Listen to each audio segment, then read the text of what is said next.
of the Inner West Council, I begin by acknowledging the traditional owners of the land and by paying respect to their elders, both past and present. We have a full house here tonight, so there's no apologies from councillors or requests for remote attendance. For the benefit of the citizens here tonight to contribute from the public gallery, we let you know at the beginning of the meeting that these proceedings are broadcast live onto YouTube. That's a requirement of the Local Government Act, that they are broadcast and they're recorded for posterity. So there are legal ramifications for the comments that you might make in the public domain.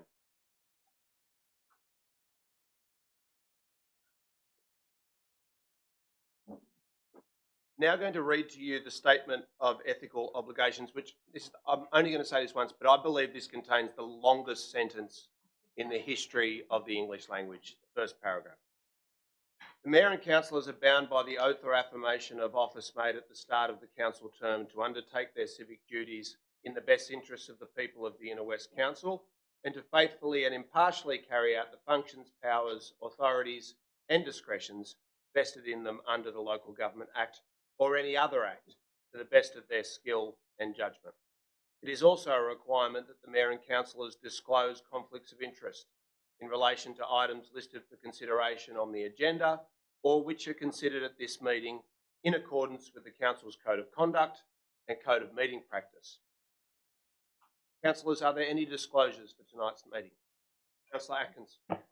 Yes, I need to disclose a pecuniary significant interest in agenda item 9, the flood management report, because my home, which I own, is in the Whites Creek and Johnston Creek catchment area.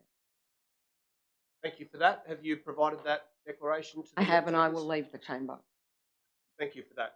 Any further disclosures? The Deputy Mayor. I declare a non-significant, non-pecuniary interest in item 8, Local Traffic Committee, as I work in the Ministerial Office for the Minister for Transport, who in her capacity as the member for Summer Hill has a representative on the Local Traffic Committee. I will remain in the meeting during discussion and voting as the vote of the state member is exercised through a representative. I declare a non-significant, non-pecuniary interest in item 17, Tempe Train Station, as I work in the Office of the Minister for Transport. In that capacity, I've been directly engaged around work around station upgrades, so out of an abundance of caution and to avoid any perception of risk or risk of conflict, I'll remove myself from discussion and voting on the item. Thanks for that. Councillor Scott. Thank you. I declare a significant non-pecuniary interest in item 8, the Local Traffic Committee report. One of the items to be approved in the Traffic Committee report is pedestrian upgrades at Sydney Secondary College Leichhardt, where I am the P&C President and one of my children attends. I will leave the meeting during the discussion and voting. I also declare a significant non-pecuniary interest in item 20, Rozelle Village, as I am Council's appointee to the Sydney Eastern Planning Panel that will determine the outcome of this project. I will leave the meeting during the discussion and voting. Okay, thank you for that. Any further disclosures? If not, will someone move their acceptance? Moved by Councillor D'Arienzo, seconded by Councillor Smith. All those in favour? Against? Declare that carried. Can I ask everyone to please join me in a moment of quiet contemplation?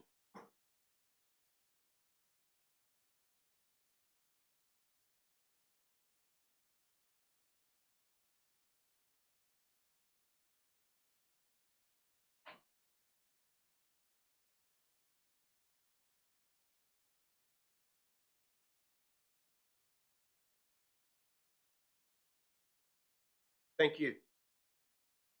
We'll move on to the confirmation of the minutes of the meeting of the 3rd of September and the meeting of the 8th of October, the mayoral election. Are there any clarifications or corrections to those minutes? If not, will someone move their adoption? Moved. Moved by Councillor Scott, seconded by Councillor Smith. All those in favour? Against? Declare that carried unanimously. Okay, we'll move on to the public forum. I'm going to read out the list of items for which we have speakers who've registered through the council website to speak tonight. So I'd like you to listen to the list. If you've come to register for an item and that's not read out now, there's something that's gone wrong with your registration and you need to come forward and let us know. So we have item 7, impact of toddies on surrounding residential community in Rozelle.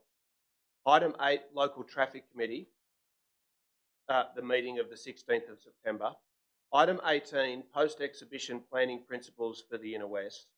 Item 19, faith-based housing roundtable. Item 23, notice of motion regarding motions for the Local Government New South Wales Conference. Item 24, notice of motion Inner West Labor policy platform. Item 27, notice of motion a fast and smooth development process. And item 41, notice of motion social enterprise cafe at Together 2 for disability employment. And then in addition to that, I've been informed that there are 2 speakers who have come tonight. One who was seeking to register to speak to item 44, which is in regards to the lease of the Ashfield Bowling Club. Is there anyone else here tonight whose item was not just listed? If not, we'll begin at the start. So the first speaker tonight is for item 7, impact of toddies on surrounding residential community, and that is Maria Palmer of Rozelle, who is here with us. Maria, are you here? I am. Maria, I'll just let you know, and via you, all the other speakers, under the Code of Meeting Practice, you're entitled to speak for 3 minutes. After 2.5 minutes, you'll hear this bell, and that's just an indication that it's time to work up to your crescendo. We are not in the practice of extending time beyond 3 minutes because you're the first person here tonight. You'll think it's very important to get your view across, but if you're the last staff member who has to leave after midnight, you wish that everybody else had stuck to time. Maria? Hi, my name is Maria Palmer. I live opposite Totties in Rozelle. Thank you, first off, for listening to the local residents and their concerns with Totties. I'm here to speak against the motion because I feel it's not doing enough with regards to the control of noise from patrons leaving the premises, and also security around the premises and antisocial behaviours around the premises. The meeting notes that I read talk about a management plan being formulated by Totties, talks about how they have briefed their security staff and retrained them, put them on for additional hours. This is all noted, but unfortunately it's ineffective if the staff aren't engaging with the patrons who are behaving in an antisocial way. On Friday night, I observed patrons sitting on the steps of the bar. I can't say for certain, but they appeared to be smoking or vaping. They sat there for 20 minutes laughing, making noise, and at no time did the security guard approach them, even though he was nearby. They then went back into the premises. Later on that night, more patrons left. They were making so much noise that I heard them from the back of my house. I went out to see what was going on. They were jumping around on the street, play acting, ran into the traffic. Again, at no time did the security guard engage with them. In fact, my husband walked over and spoke to him because the situation was so dangerous. So Totties may say that they're improving their practices, but there's no evidence of this. And I ask that you consider what more can be done to make this more effective. Thank you. Very well made points and very succinct. That's a model for everybody else tonight, including all the new councillors. The second item is item 8, local traffic committee meeting, and the one speaker is Elvina Weissel of Lilyfield, who is here. Hello. I'm Elvina. I've very happily lived in the Boulevard, Lilyfield, for 34 years. I'm here to discuss the acceptance that the Traffic Committee has approved in terms of our central median islands with trees down the middle of our beautiful boulevard. I'd like to start by reminding you that boulevard simply means wide, lovely street. And I have discussed with my neighbours that the joy of living in the boulevard is that it's one of the rare wide streets in this huge Inner West Council. So my neighbours and I have been very happily living on this particular street. The concerns are threefold. One is that I was initially told by the council that there was concern that these islands would provide traffic calming. I live at the Boulevard, so that's quite close to Balmain Road. I'm not particularly aware of frequent issues with hoons driving down the boulevard. Then the change, the council staff told me it was actually increasing the tree canopy, which is great. We do have lovely trees down either side of the boulevard. And I guess what I wanted to highlight was the council's inconsistency, because the council is allowing many houses being built all around Lilyfield, particularly in the boulevard, and none of these huge new constructions actually have any trees on their property. So I fully understand the need for us to increase our tree canopy, but I want to highlight the inconsistency that all of these developments pretty much do not have any trees at all in these new developments. And then I looked at the traffic report, and the suggested costings is $800,000, which is an awful lot for an unnecessary development in the boulevard. I'm an occupational therapist. I have worked for over 40 years, very, very proudly working for the safety of our community, particularly falls prevention, and I feel the money could be much better spent, $800,000, on improvement of our paths, the lanes throughout our area, and really focusing on community safety rather than unnecessary, ridiculous beautification. Thank you.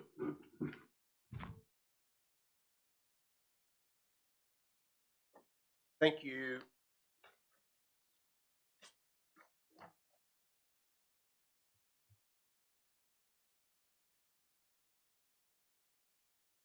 Thanks very much, Elvina. The next item for which there are speakers is item 18, post-exhibition of planning principles for the Inner West. And the first speaker is Anne King of Lilyfield, the trifecta of Balmain Ward speakers so far to start the night. Often the best speakers in my experience. Anne, are you there? Are you here? No? Okay. Philip Issa of Marrickville, online. Philip, are you there? No? Okay. Barbara McKellar of Dulwich Hill. Thanks, Barbara. Maybe, I don't know what the others were going to say though, of course. Principles of Planning document. Thank you very much for the document. I'd just like to point out a few things, please. I note that there were 118,700 letterbox drops, and of those there were 1,221 responses. That works out to be about 1.03% of people responded to the document. Tragic, I would have thought. The reason I say that is I live in a beautiful street that's probably going to be decimated by this proposed planning, and most of my neighbours knew nothing about this survey. Why? They're from a non-English speaking background. Second reason, they don't go onto computers and do surveys, do anything. So thankfully, a nice young man from the council, and I'd like to give credit to Matthew Lloyd, an engagement officer with council, was very kind and offered to print these out for me. I marched around my streets and got people to fill in the questionnaire, and we mailed them in. I would just like to point out to council that this is not a very effective way of surveying and finding out what's going on. Not everybody is computer literate. Not everybody has English as their first language. And if you truly want input, you need to think beyond that. So I would urge council to do that in future. It also makes me wonder how many other streets in my neighbourhood suffered the same issue. I can name at least 4 other streets in my neighbourhood that have the same issue. So please, council, this is a vital issue, as you know. vital for those of us who've lived there for a long time and who are terrified about what's going to happen, and also vital that you get full input from a whole range of your residents. Thank you very much for your time. Thanks very much for that, Barbara. The next item is item 19, Faith-Based Housing Roundtable. And the first speaker is the former Minister for Planning and many other portfolios, Rob Stokes, representing Faith Housing Australia. G'day, Mayor. G'day, councillors. G'day, everyone. Thank you for the opportunity to speak to this item.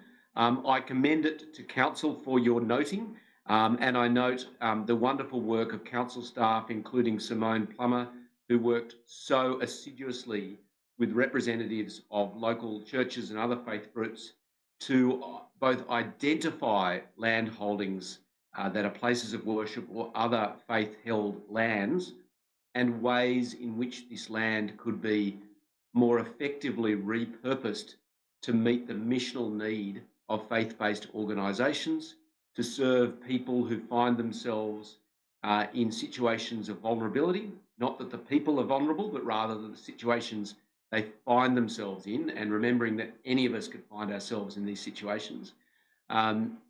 Basically using the land assets of religious bodies in the inner west to meet the needs of the broader community. There's a win-win-win for everyone.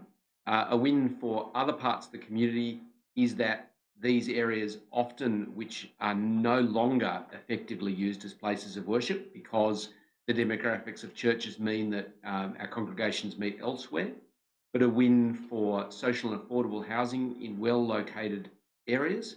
And it's also a win in terms of re-energising and these sites, many of which contain heritage items, to adaptively reuse this heritage to meet a broad social need.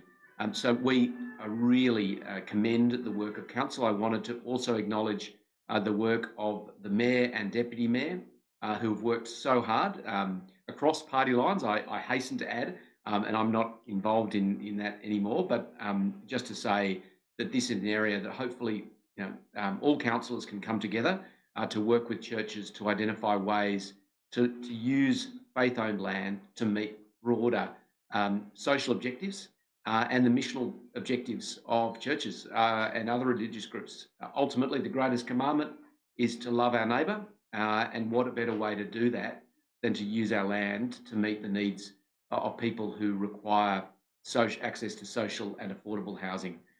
So I want to thank particularly council staff. You have some incredibly talented planners, strategic planners in your staff, and they've worked so well with us to identify through the LEP review opportunities to repurpose these lands or to allow these lands or incentivise these lands to be used for social and affordable housing.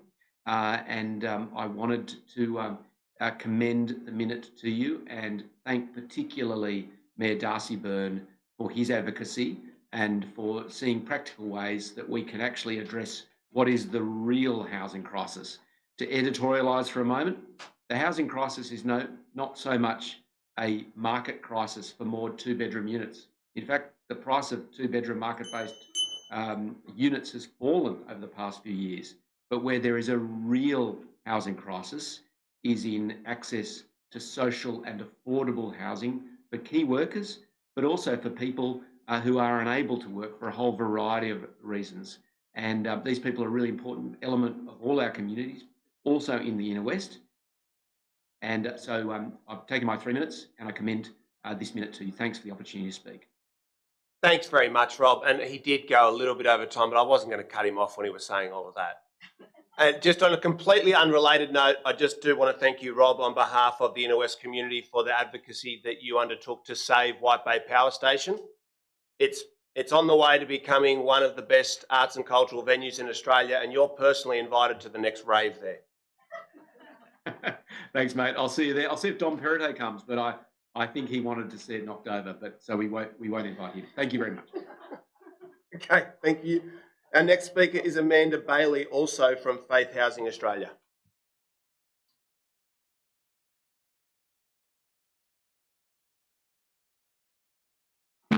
Thank you, Mayor, councillors.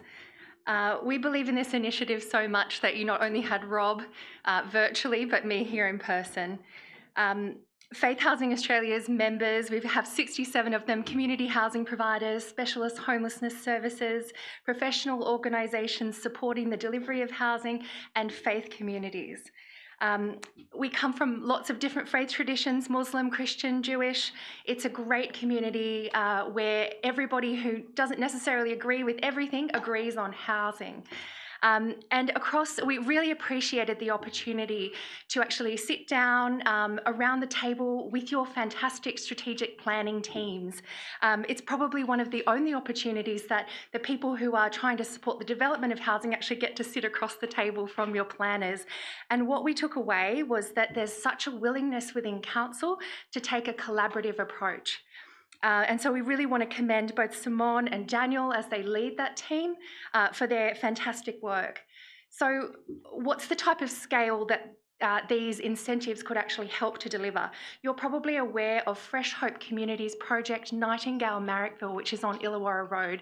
If you haven't had the opportunity to see it, we'd love to create that opportunity for you, because 53 new high quality affordable homes are giving local people the opportunity for much greater agency in their life, much greater freedom and security. And so our members have identified another around 50 sites within the council area that have either disused or underutilised land that could potentially be used to deliver social and affordable housing.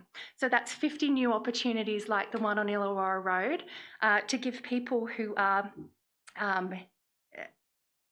inner west residents who are on lower incomes greater security to live in this great area. So we really encourage council to look very seriously at the incentives that are being proposed by your strategic planning team as suggested by our members. And Faith Housing Australia is really looking forward to partnering with you to achieve your goal of delivering 1,000 new social and affordable homes. Thank you. Thanks very much for that, Amanda.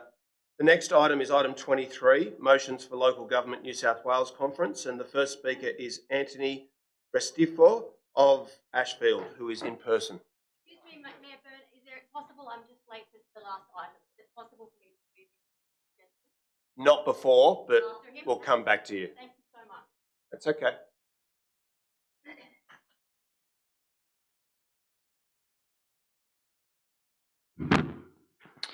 Good evening, councillors. My name is Anthony Restifo, pronouns they, them, and I'm an Ashfield resident. I'm also a senior disability support worker for a day program service for people with intellectual disability, and as a non-binary pansexual person, I'm part of the queer community. I'm here to talk about something I'm really passionate about, which is accessibility and keeping our safe spaces safe for vulnerable communities. When I was a child and teenager, I faced a lot of bullying, harassment, amongst trauma in my home that no young person should go through. There were few places that I could rely on to be safe, away from the teasing, bullying, and stuff that would later take more hours of therapy than I'd like to admit to process. The local library was one of these consistent safe spaces for me, as many other LGBTQIA+ youth. Libraries play a crucial role in supporting vulnerable populations, not only as educational resources, but also vital community support that can significantly improve quality of life. For vulnerable individuals such as low-income families, immigrants, the elderly and marginalised groups, like the wider queer community, libraries serve as more than informational hubs. They provide safe, inclusional spaces and essential services that foster social inclusion, mental well-being and personal growth.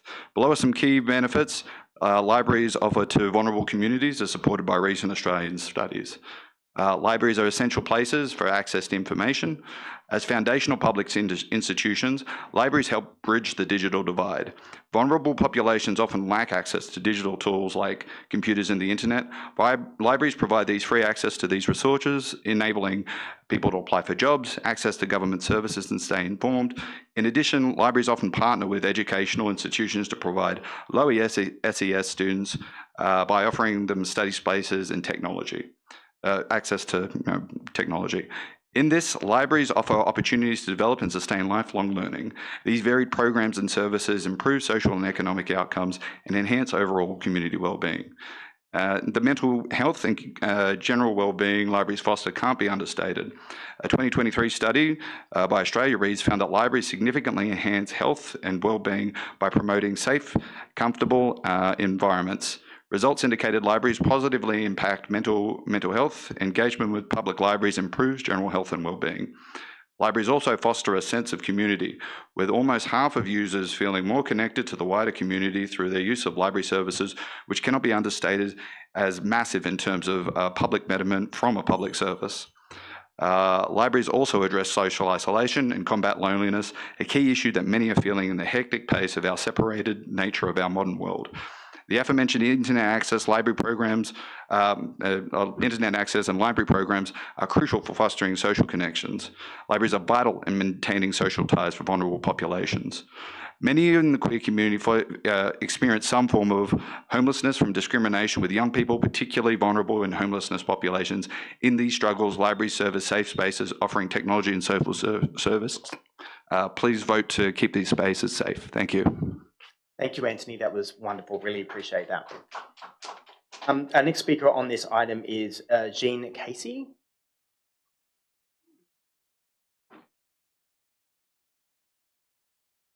Hi, sorry, I hope you can hear me. My name is Jean. I haven't much of a speech prepared. I just wanted to talk to specifically the queer angle of this issue.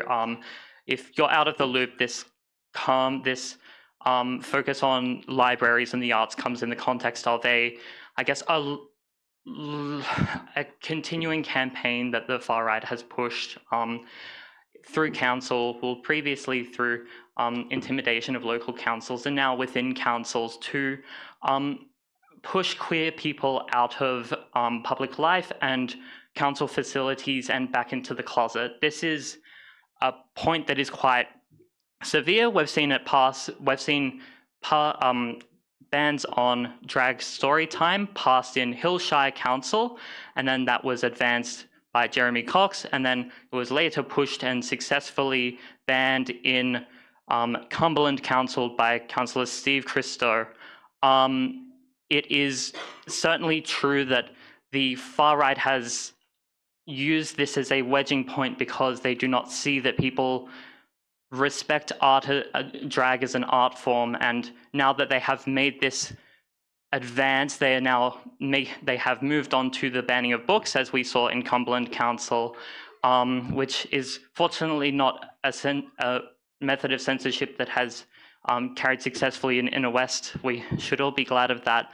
But I hope that it is clear that this campaign against queer people and against council facilities is actually something that is quite vital to address and confront on a larger basis than individual councils. Sorry, I don't have much of a speech involved.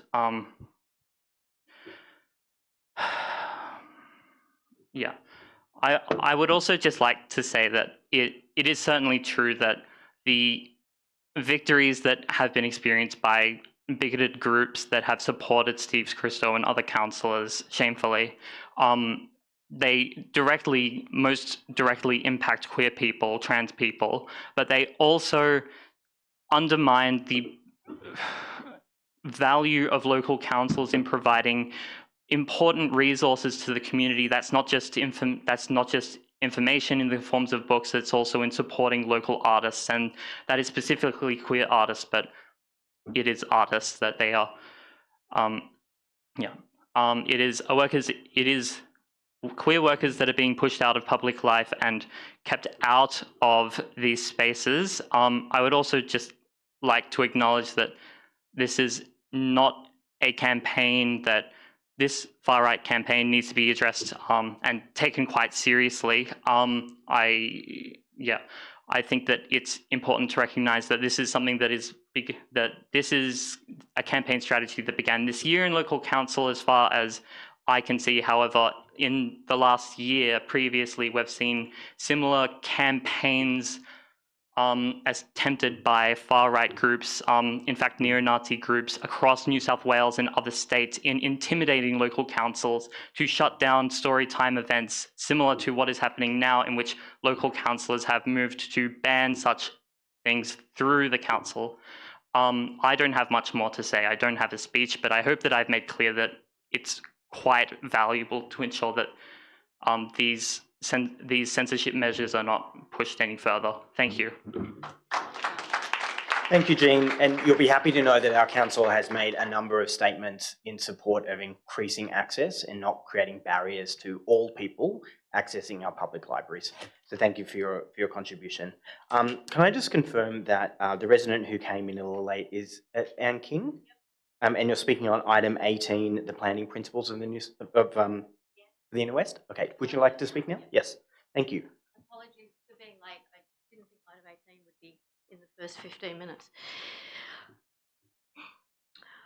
I am acutely aware of the context in which this survey consult has been done on planning principles, both the 35-year-old housing crisis and the MIN's upzoning edicts that, thanks to the advocacy of our mayor, we have managed to pause in the Inner West whilst we advance our own proposal to meet increased targets to address this crisis. Yes, even back in the 90s, when I as a social worker in my early career worked with homelessness and vulnerable housing issues, including producing a homelessness report for ACOS, we were already seeing then the fallout from the 1980s decline in public housing investment, combined with the unchecked rise of the profit-driven professional portfolio investment industry, with its active encouragement of negative gearing and tax breaks, not just to the Ma and Pa one, but on multiple properties, and then managing to spin it that they are doing renters a favour for existing by having the renter pay off the investor's 7th mortgage. I am acutely aware that even if we think the most guaranteed affordability solutions would and should come from federal reversal of these trends, we also have to, at our level, come up with a contribution, and now, before deadline. So perhaps this rush is why this survey is as it is. By that I mean its methodology is so flawed, its results can at best be of qualified value in guiding council forward to that contribution. Best practice survey design requires a Likert scale where the positives and negatives are balanced, a 5-point scale with 2 positive, 2 negative and 1 neutral, optional 6. Strongly agree, somewhat agree, neutral, somewhat disagree, strongly disagree. But this survey scale offers a total 4 positive agree categories with only 1 negative and no neutral. This pushes respondents towards a positive response, as there are 4 times as many options, plus the top 2 categories are virtually identical and would normally be distinct alternative structures for the top Likert question on a professionally designed survey. This skewing has been compounded by the office's interpretation of the already flawed results by aggregating the top 3 positive responses as support, with just the single oppose as counterpoint. Again, professional researchers would only group the top 2. What this means in the end is that the support, as described by the officer, is overstated. What's more, this survey's first iteration in its early weeks forced respondents to agree with certain upzoning propositions before they could even proceed with the survey, further skewing the results. Also to be noted is a sample size less than 1% in self-selecting status, which risks skewing results and would not be considered representative in professional surveys. But isn't this the same as all your, say, consults, you might say? After all, council can't spend 20k on every proper professional randomised study. True. But there is a big difference between do you want the swing or the slide in a playground upgrade versus possibly the most important engagement of the decade with respect to the preservation or transformation of our communities and the support networks for all age groups in them. The swing can easily be changed if it's wrong. At best, what we can say about this flawed methodology study that can help us going forward is that if we use only the top 2 categories as a professional survey would, majority support for various items amongst them is there. I request 20 more seconds or 10 more seconds, please. 10 seconds, thank you. That includes place-based planning, heritage, the conversion of faith-based lands to public housing initiatives. I hope we are able to arrange the next round of investigations differently and whilst offering a plan to the state government now to both to contribute to the crisis solutions and avoid men's circles so insensitive to place and the connected communities within them. Thank you. Thank you, Anne. Our next item is item 24, the Notice of Motion Inner West Labor Policy Platform. We have Daniel Haig from Drummoyne, who is online. Hello. Hi. Hi. Good evening, councillors. My name is Daniel Haig. I am one of 2 new spokespeople for the Callan Park Dog Lovers Group. Tonight, on behalf of our 2,000 members, I wish to voice our strong ongoing objections to the proposed synthetic turf pitches in Callan Park, particularly to the Labour's the Labour Council's new policy platform. We've recently reviewed the engagement outcome report for Eastern Park and Roselle Parklands. Unfortunately, we found this report to be biased, subtly steering the community towards supporting synthetic turf in Callan Park by not offering a clear no synthetic turf option. Additionally, while email submissions were permitted as an option, none of the 203 emails submitted were included in the final report, further skewing the results. We believe this omission needs to be addressed fully, rectified, and updated because 66% rejected synthetic turf completely. Importantly, though, of the 505 online submissions received, only 33 voted for Waterfront Drive and just 11 for Balmain Road. In short, the outcome of the consultation cannot be said to be to truly demonstrate community support for either location of synthetic turf fields as reported. Other councils are currently rejecting synthetic turf in favour of well-maintained natural grass fields, the latest being Bob Campbell Oval in Lane Cove. There is clearly a significant lack of information on the full impact of this proposal, preventing the community from making an informed decision. No reports or assessments have been provided on the environmental or pollution impacts of the fields and its related infrastructure. So we ask, will Council provide a fully transparent review of environmental factors and full costings so the community understands the real impact of these pitches? Will you honour the Callan Park Act of 2002 by preserving the existing green, shared, open spaces? Will you protect the heritage significance of Callan Park, including its gardens and landscape features? Will you uphold the Companion Animal Management Plan of June 2022?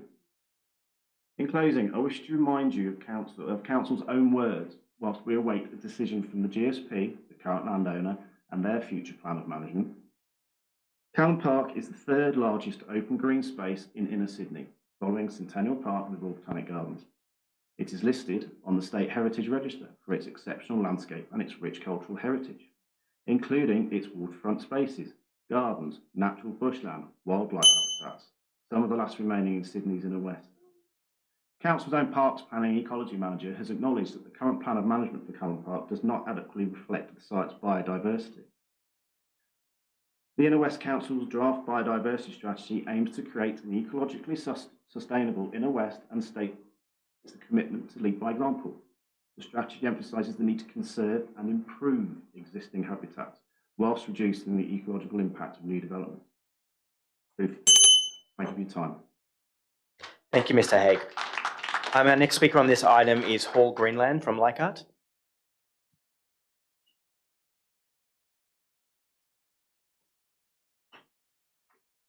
Good evening, councillors. Hall Greenland, Friends of Callan Park. I'm familiar, I think, with the thinking behind this notice of motion. Labor has won the elections, and therefore the platform on which they stood should become the policy and priorities of council. The flaw in this thinking, however, is that Labor did not receive a majority of 50% plus one, and therefore cannot claim that a majority of voters opted for their election platform. On the basis of election votes, it is by no means certain that a majority of voters endorse the Labor program. I know there's a preferential voting system, and with preferences, Labor could claim a majority, but a closer look at the results shows that the Labor majority depends on Greens' preferences. Labor won the second seat in Ashfield because Greens voters preferred Labor's number 2 to the Liberals' number 1. Fair enough, but I'm bloody certain that none of these Green voters did endorse the policies such as 2 plastic grass fields at Callan Park. Whether plastic grass has broad community support is yet to be proven. The only way this can be done is to ensure the maximum amount of public participation and consultation prior to any attempt to install this blight on the landscape.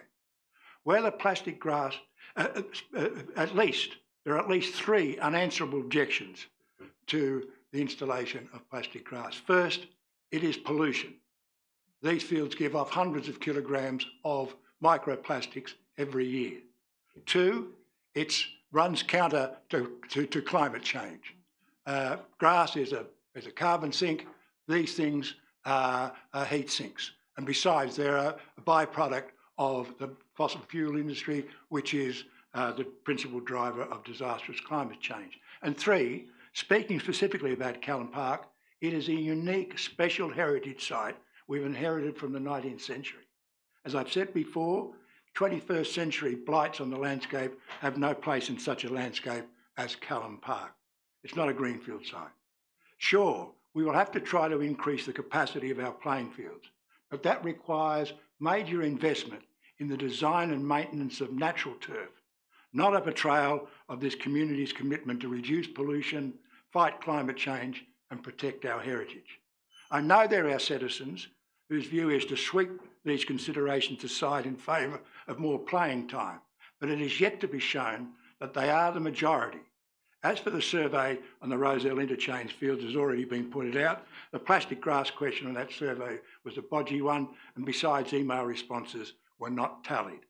If we are going to be democratic, there can be no imposition of any of these minority policies, certainly not plastic grass at Callum Park, without the maximum amount of public examination, consultation and participation. So thank you. Thank you, Hall. Cynthia Nadai.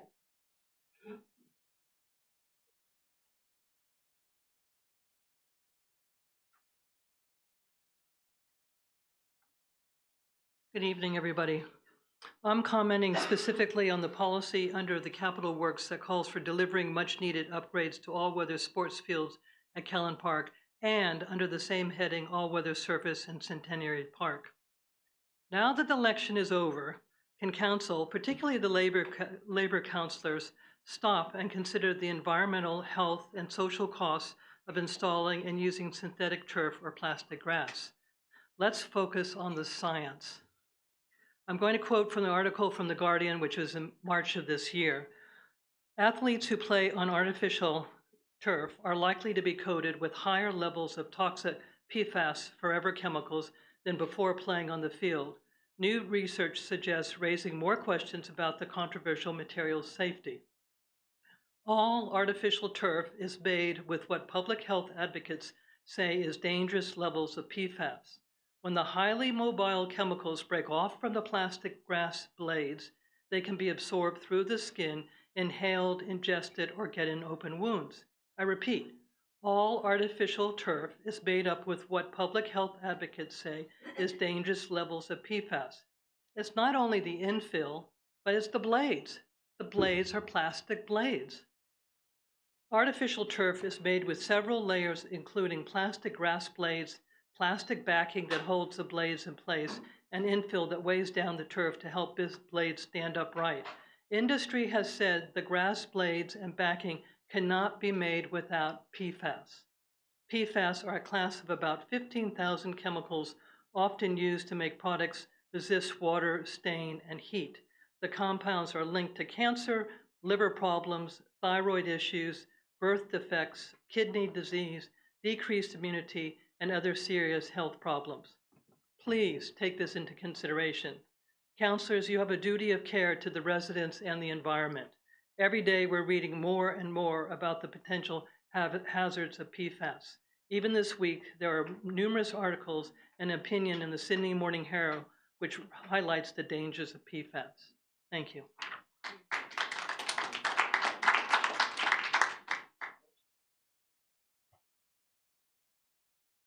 Thanks very much for that, Cynthia.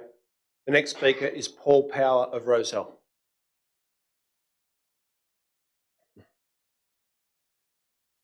Hello, welcome to the new council, everybody. This is a significant state heritage listed park. There's no place for plastic grass in this park.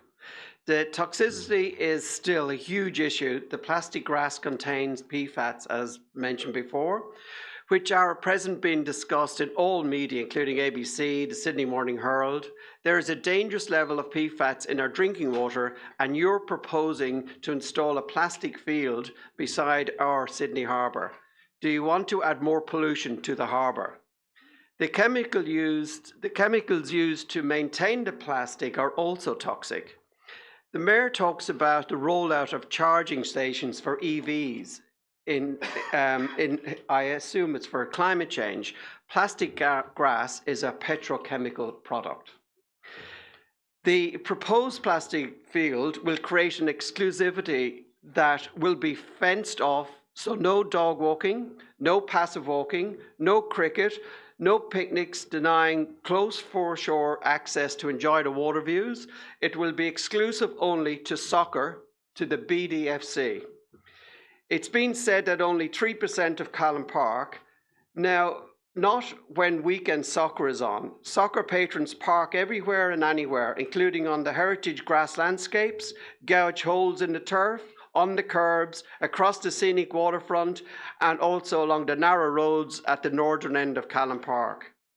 Currently, Glover Street, Field and Waterfront Oval, plus the Bay Run, dominate 3/4 of the precious close waterfront in Callan Park. And now a toxic plastic field into this mix is an insult in the extreme. Let's talk about numbers. The Matildas effect was will not last. Will not last. The World Cup was held in Australia, and we have a good brace of fine women players at the moment. This will change. Like the men, we had a good brace with Mark Viduka, Harry Cool, Tim Cahill, Mark Swartza, etc. Things change, times change. The stats tell us actually the numbers of children under 12 in the inner west dropped in the last 5 years. Housing too expensive, people having less children and having children later in life. The drop off of BDFC membership at age 12 is about 40%. They go to private schools and do other things. We were told by Mosman Council their natural field cost 7.8 million and the cost of plastic. Sorry, Paul, your time has expired. I thought you just gave me 30 minutes. Oh, sorry, I saw the advice of the officers. I said, is that 2.5 minutes or 3? And I was told to cut you off, but please proceed. Thank you. I have one paragraph to go. We were told by Mosman Council that the natural field was 7.8 million and the cost of plastic fields were 7.2 million. They went with natural. Paul Avery told us just at the last council meeting, the Middle Harbour Oval could only be used 68%, I think, of the season. If we had a 30 degree... You can wind up, please, Paul. That is 3 minutes. 30 degrees of, you can't play on plastic. If we have a downpour, you can't play on plastic. So the difference in... Paul, your time has expired. Thank you very much. Thanks very much, Paul. Why not have a soccer pitch in the greenways? Okay, thanks, Paul. I just want to say for the record that I hope that your ambition for fewer women and girls doesn't come to fruition.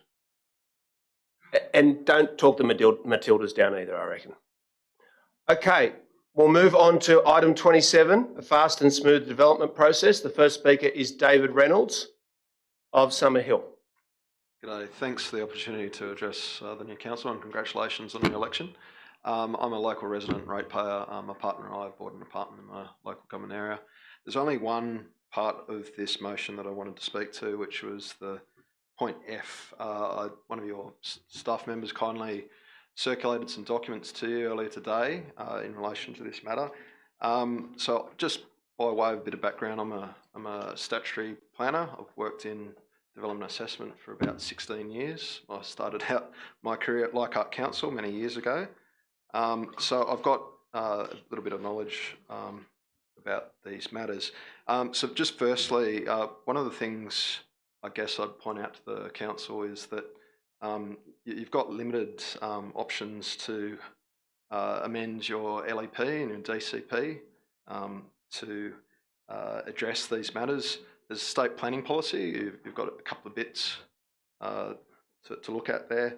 So the housing policy, the SEP, overrides LEPs, and section 149 of the housing policy basically means that the apartment design guide prevails over your DCP. So that's just a couple of points to note. Secondly, there are a couple of responses that have been published in response to the Productivity Commission's report. One's from the Australian Institute of Architects, which I'd commend to the council to review and read and understand. In particular, on pages 9 and 10, where they talk about design panels in particular and weakening sole access provisions. it's not a good idea. The provisions that are in the ADG and are in the housing SEP are already flexible. And they allow developers quite a good deal of flexibility. Doing away with minimum standards is a bad idea, in my opinion. And that's reflected in the comments from the Greater Sydney Commission, which you also should have, that they've done a response to, which is called Doing Density Done Well. And it makes many of the similar points about the Productivity Commission's report. So I commend that to the Council to read and review and understand as well. And finally, my professional association, PIA, they've stuck their oar in the mix as well, and they've basically said that the real costs that have been added to housing in Sydney and New South Wales are about finance, about high interest rates, construction costs, not about planning. So look, I'm not against density. I'm very much in favour of density. I'm also very much in favour of what the Council's doing in relation to affordable housing too. So thank you very much for the opportunity. Thanks very much, sir. Our last speaker on item 27 is Elaine James of Summerhill.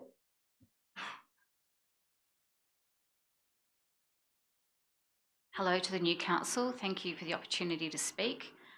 Just very briefly, I acknowledge Councillor Jess for her fantastic work in relation to affordable housing and her deep dive into planning, and would like to congratulate the current council and for Councillor Jess for putting forward something to attempt to address housing affordability in the Inner West with the first kind of business meeting of the new council. So well done, Jess. As the previous speaker has said, I would like to support the council in that they are recognising the seriousness of the housing affordability crisis and genuinely seeking ways that they can influence and improve the situation for residents of the Inner West, of which I am one. I am also a long-term student and observer of Australian property, in particular Sydney and the Inner West, so I do believe that I speak or that I have some knowledge of this. Not necessarily planning, I'm not a planner, so no pretension there. I do think that the undertaking, item number 2 of the motion, that we need to provide more housing in the Inner West Council areas, I support that. And I think that the key findings of the New South Wales Productivity and Equality Commission report definitely warrant further investigation, and I feel that we have the right people in council on both sides of the chamber today to have a really productive conversation around what we can achieve for our citizens. One thing in particular that is top of mind for me is in what ways can we improve business processes within the council to facilitate a speedier and less temeritous or uncertain situation for developers. And also I'd like to ask council to consider that there are developers of a range of different sizes. They may be your mum and dad developers who are building a duplex or a townhouse to accommodate ageing parents, or it may be your very large scale developers who are doing 200 plus units. So when we're talking about developers, if we could please just consider some of the different scales of a development that may be undertaken. In short, I would just like to say, can we please consider ways that we can improve business processes within council? I also am not in favour of throwing out minimum standards, and I think that part of minimum standards must include access to solar as well as parking and minimum apartment sizes. And thank you for the opportunity to speak. Thanks very much, Elaine. And our last speaker is for item 41, and that is Marco De Angelis of Cromer. Thank you, councillors. My name is Marco De Angelis, and I appreciate the opportunity to discuss the building of a social enterprise cafe at Together 2. It's at the Rozelle Neighbourhood Centre, the corner of Darling Street and Denison in Rozelle. This concept started years ago, and when I came on board 3 years ago, the staff there had dreams of this beautiful cafe with an amazing menu, and all the profits coming from this social enterprise cafe was going to be put to other programs.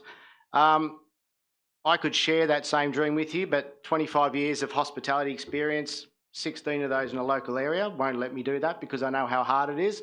I understand the challenges in the hospitality industry, and when your full attention is going to turning a profit, it's still really, really hard. So when you're trying to do a lot of good in that organisation, it makes it even harder. So I brought that dream crashing down and was very realistic with the goals and the purpose of the cafe. So what we've done, there's been a lot of delays over the last few years for different reasons, and that's been a godsend in a way because it's given us time to think about the programs we can run through it. It's given me time to go around and look at other social enterprises, many of which are quite underwhelming. You get a lot of people with really good hearts wanting to do amazing things in the community, and they try those things, but the big challenge is sustainability, and I want to make sure that this project is sustainable. And I have the experience to be able to combine that with the community work that we do now. So we've started our programs in the centre right now. We have a school leavers program for young people with disability that come and get work experience through the cafe. Well, it's not through the cafe, but through the programs we have now. A lot of places you go to that are supporting people with disability, unfortunately, are really isolated. You go there, there's beautiful programs, but there's a big room full of everyone all together, and that's it. There's no combining. We threw that model in the bin. We've integrated that into our community program, and with our partnership with Good in the Hood, which is a local charity that does food relief and connects our vulnerable citizens in the local community, we've integrated that with our school leavers program so we can work hard to give them experience, real life experience out in the real world, and then we want to continue that with the cafe. So we'll work in partnership with the council. We'll build a community space that's multifaceted. We combine community. It's a nice space to come, gives people an ability to contribute to their community, which is really underrated, I feel. I've seen many lives changed by just giving them that ability to contribute in different ways, volunteering in other ways. Thank you for your time, and I really appreciate it. We need your support in this. We need the council to help us, and I hope you really look at it favourably. Thanks for your time. Thanks very much, Marco. And as mentioned previously, we have a representative here from Ashfield Bowling Club to speak to item 44, the lease of that club, and that is Stephen Dodd of Ashfield. Hi, councillors. My name is Stephen Dodds. This is Ronnie Karam. We're acting directors at Ashfield Bowling Club. We've lived in the community for more than 15 years, and for 15 years we've been proud dedicated members of the ABC. This club is more than just a drinking hole or a place for barefoot bowls. It's a lifeline for our community. We bring together people from every walks of life, fostering friendships, forging connections and combating the atomisation of community tearing at our social fabric. Our purpose is simple but vital, to provide a welcoming space where everyone in the Inner West can come together, engage and enhance their well-being through meaningful social interaction. We're proud to be a welcoming place where the community can belong, from young families to older residents, where no one feels left behind. In the past 2 months, we've undergone significant transformations. Ronnie and I were voted on as new board members. We've removed deadwood, ushered in a new era of total transparency, accountability and compliance. Membership is more than doubled. We've implemented robust governance practices that put the interests of our members and the community first. No shortcuts, no hidden agendas, no locusts feeding off the club, just clear, responsible leadership. While we focus on building future connections, we deeply honour our history. The club proudly celebrates its 135th anniversary next month and houses memorials and honour rolls to veterans, a respectable tribute that will always have its place as we look ahead. However, the club has faced challenges. Small clubs like ours often face threats from those acting in bad faith, and we've witnessed this firsthand. But we're here with good intentions to set this right, not with glib affirmations or can-do platitudes, but with action. We've engaged top professionals to streamline operations, address historical failings, and implement safeguards to ensure that any past transgressions cannot be repeated. We are committed to building a transparent, reliable, and welcoming environment. Our love for the place runs deep. We live across the street, yet we're always at the club, volunteering our time and effort to keep the drinks cold, the bills paid, the dollars traceable, and the vibe welcoming. Why? Because the community needs this space, and we need the community. Transparency is now the backbone of our operations. We rigorously comply with all regulations and hold ourselves fully accountable to our members. This is the only way forward, and it's precisely what our community deserves. We are committed to building a transparent, reliable and welcoming environment. Viable, reliable and readily approachable. We are an open book, ready to work closely with council and community to ensure the club remains a vital hub. That's non-negotiable. We sincerely appreciate the council's support over the years. Today we request a favourable renewal of our lease. With your help and your confidence in our recent appointment, our commitment is to improve our service to the community, providing a venue where people can come together, connect and thrive. Our gas is real too. Thank you for your time and your consideration. Thanks very much, Stephen. Okay, that concludes the contributions from the public gallery. So we will move on to condolence motions, of which there is one, which has been tabled as a mayoral minute. It's a condolence motion for Barry Noel Vining, OAM, and I'll now speak to that. Barry Vining passed away on September 29, surrounded by his family. He watched the Newtown Jets win the New South Wales Cup Grand Final in the Rugby League and suffered a heart attack after cheering them to victory. His life was celebrated at Henson Park, a place that he knew very well, on the 8th of October with a large crowd of family, friends and Newtown Jets players, officials, volunteers and supporters in attendance. Barry Vining grew up in Camperdown and was thoroughly committed to the Newtown Blue Bags and Jets throughout his entire life. He was a highly successful businessman in the international air freight industry. Barry joined the Newtown Rugby League Football Club board in 1980 and became the president in 1986. Along with fellow director Terry Rowney, he was one of the most pivotal figures in keeping the club alive in their wilderness years between 1984 and 1990, when they did not field a team in any grade of rugby league. As the club president, Barry was renowned for his negotiating skills, his patience, strategic ability and top-level administrative expertise.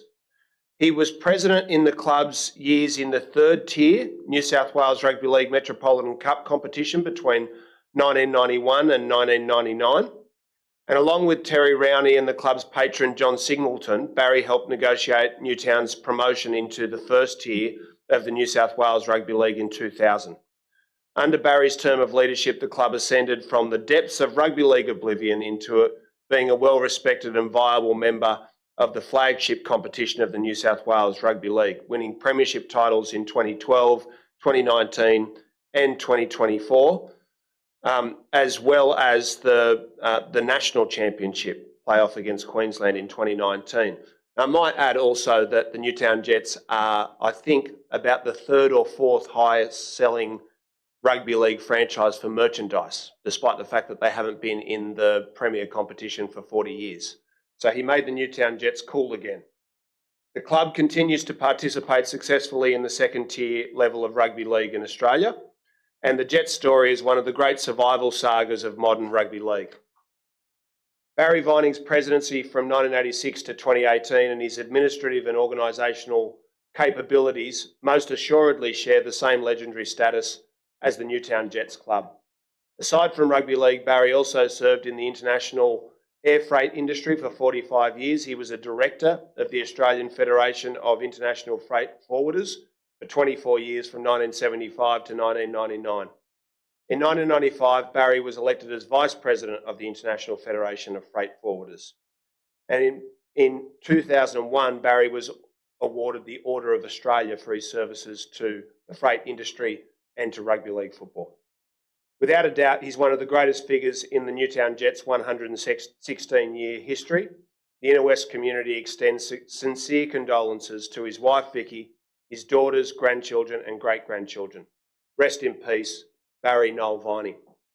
I'll now move that the council write to the family of Barry Vining to express our gratitude for the contribution he made throughout his life to our local community, the Newtown Jets and the Australian freight industry, and that council work with the Vining family and the Newtown Jets to create a memorial to Barry and his lifelong service to the Jets and the Inner West community at his beloved Henson Park. So I will move that way. Is there any councillor who wishes to speak to the motion? Councillor Macri? Chair, I think it's important that we do acknowledge people that go above and beyond in the community, and they leave such a legacy behind that he really got in there when the Newtown Jets were down and out and helped go through the dark days to the great days. I listened intently to the eulogy, and you left out one of his great achievements. He brought KISS here in 1980 when he was in the air freight industry. And one of his key sayings that he actually brought his children up on and told everyone, when you fail, you fail. You will fail in life. You just got to go back and work harder. And I think that's something that we can all take and use in our lives as well. Tremendous fellow and a great loss. Thank you. Thanks very much, Councillor Macri. Is there any other councillor who wishes to speak to the motion? If not, I'll put that. All those in favour? Against? Declare that carried. Mr. Mayor? Yes. I would like to move a procedural motion to consider a number of items in Globo. I'll go to the Deputy Mayor for that in one moment. Just to let everybody know in the public gallery, you're more than welcome to stay for the duration of the meeting. Some items will get moved around, so the agenda won't necessarily be exactly as it is printed. Some things might get brought forward, others moved back. The proceedings are broadcast live onto YouTube, so if you wanted to go home, you can watch the outcome of the vote on your item there, but you're also very welcome to stay here as well. Deputy Mayor? Thank you. I've just provided a number of items that we might consider in Globo, and I thank all councillors, including Councillor Atkins, for their collaboration on this and for our conversations. Okay, so those have been displayed on the screen. Now, for the benefit of new and returning councillors, I'll just remind everybody of the process here. If any one councillor objects to an item being moved on block, it is their right to have that taken out and debated in accordance with the Code of Meeting Practice. So we have to agree by consensus whether there are items that we are willing to move at the start of the meeting in order to move the agenda along. So I'm going to go through each of these. As I read out the item, if you object to it being dealt with now, let me know and it will be taken out of the list. Item 5, Quong Tart Plaza. Item 10, Summerhill Lewisham Suburb Realignment. Item 11, Audit and Risk Committee Minutes. Item 13, rescheduling of the November 2024 Council meeting. Item 16, Investment Report as at 31 August. Item 22, Disclosures of Interest for Designated Persons. Item 26, Notice of Motion, A Circular Economy for Soft Plastics and Other Hard to Recycle Items. Item 29, Notice of Motion to consult the community on the dual naming of one major park in each ward. Item 30, Town Hall Open Day Festivals. Item 33, Prospect Street Shared Zone. Item 35, Microforests in every ward. Item 39, Hoskins Park Toilet Block and Shed. And item 41, Social Enterprise Cafe at Together 2 for Disability Employment. So there's no objection to those. It's been moved by Councillor Howard, seconded by Councillor Atkins, that those recommendations be adopted en bloc. I'll put that. All those in favour? Against? Declare that carried. I'm just going to ask the officers to provide me with an updated list so we can go back to the next item on the agenda, which is the first item, draft annual financial statements for the financial year of 2023-2024. We have officers here from the New South Wales Audit Office. It is our practice to hear from them briefly about their assessment of the financial statements. They are also available to answer questions that are put by councillors. So I'm now going to hand off over to the Audit Office to speak to the statements. you and good evening, Mr Mayor, councillors and those present. I'm Sheree Boldertude, Associate Director from the Audit Office of New South Wales. I'm pleased to inform Council that our audit of the general purpose financial statements and special purpose permissible income for general rates is now complete. Following the receipt of the signed financial statements, we will be able to issue unmodified opinions. I am pleased to report that the audit has gone smoothly this year, supported by good cooperation from management, enabling us to provide clearance on our review earlier this month. This year, Council's infrastructure, property, plant and equipment was again a primary area of focus for the audit team. Council obtained expert valuations of its stormwater drainage, seawalls, wharves, open space, parks and bridge assets. In addition to this, management fair valued its other assets not comprehensively revalued during the year with the support of external valuers and in-house expertise. In total, the combined impact of the comprehensive revaluation and the fair value assessment has led to a $116.6 million increase to Council's infrastructure, property, plant and equipment, and combine this with additions, this now totals $2.9 billion at 30th of June 2024. The general purpose financial statements include 6 key performance measures required by the Office of Local Government, which we audit as part of our engagement. Council has met 4 of the 6 performance measures. This is the same as for the last 2 years. The 2 that are not met are operating performance ratio, which compares Council's operating expenditure to its operating revenue. Council was only marginally below the 0% benchmark at 0.7% negative. The second was with respect to rates and annual charges outstanding percentage. The benchmark target here is less than 5%. Council achieved 7.5%, which whilst above the target is an improvement on the prior year of 8.6%. Management has included further commentary with respect to these benchmarks in the financial statements at note G1-1. In closing, I'd like to thank management for their cooperation during the year, which we very much appreciated, and this supports the timeliness of our review and our reporting. Thank you. Thanks very much, Sheree. Are there any questions for the Audit Office? No? If not, I'll thank you for your time. And we'll move on to the recommendation of officers. Councillor Scott. Thank you, Mr Mayor. I would like to move the officer's recommendation that Council endorse the financial statements to be placed on public exhibition. Is there a seconder for that? Seconded by Councillor Atkins. Is there anyone who wishes to speak against the motion? If not, I'll put that. All those in favour? Against? Declare that carried. Thank you very much for your time. Item 2, State of the Inner West Report.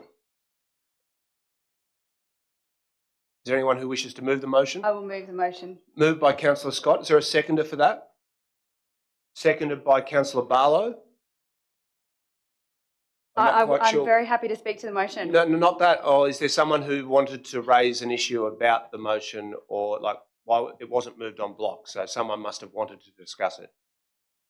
No. Happy to move the motion and speak to the motion. Yep. It's very pleasing to see the progress that Council is making on enacting our priorities of being environmentally sustainable, livable, creative, affordable, resilient and healthy. We are 100% divested from fossil fuels. We've introduced food recycling and saved thousands of tonnes of carbon emissions. We've saved Leichhardt Oval, opened the White Bay Power Station as a world-class arts venue, committed to renovations of LPAC and Henson Park. We're upgrading pocket parks, improving pedestrian access across the LGA and building the Greenway. We are taking steps to increase housing supply every day.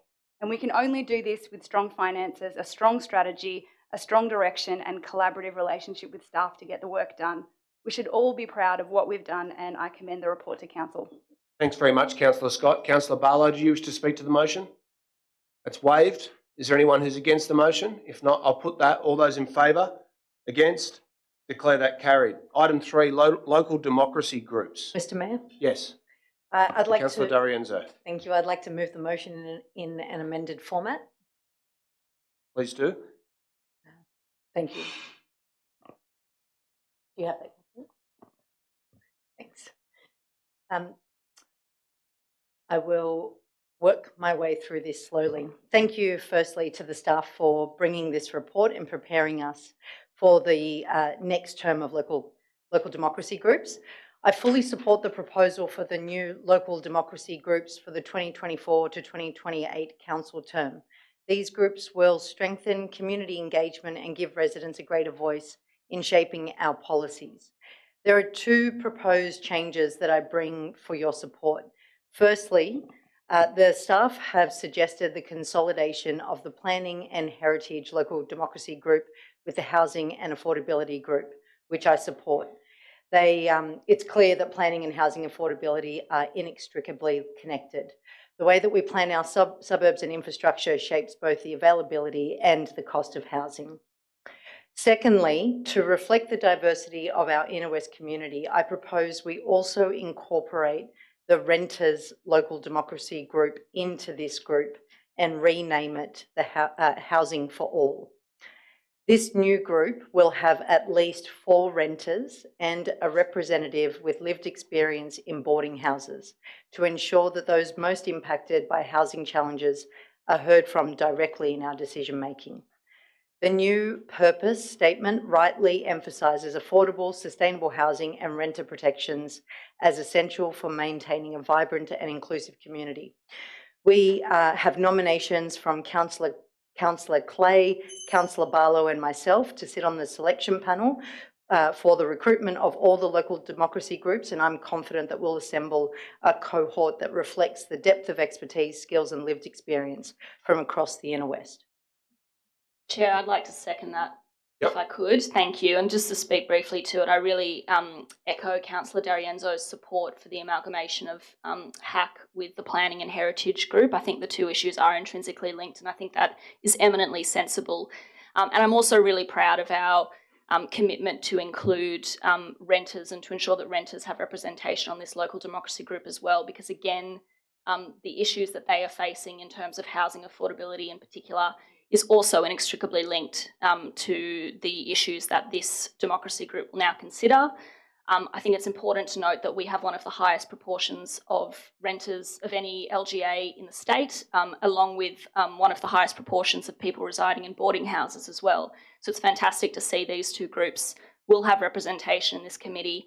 And to note that despite being such a high proportion of our community, because of the nature of renting, because it's often quite transitory, because renters often are struggling with job commitments and other life commitments, they often have less of a say than people who own their own home in our community. So I really welcome this report and this amendment from Councillor D'Arienzo.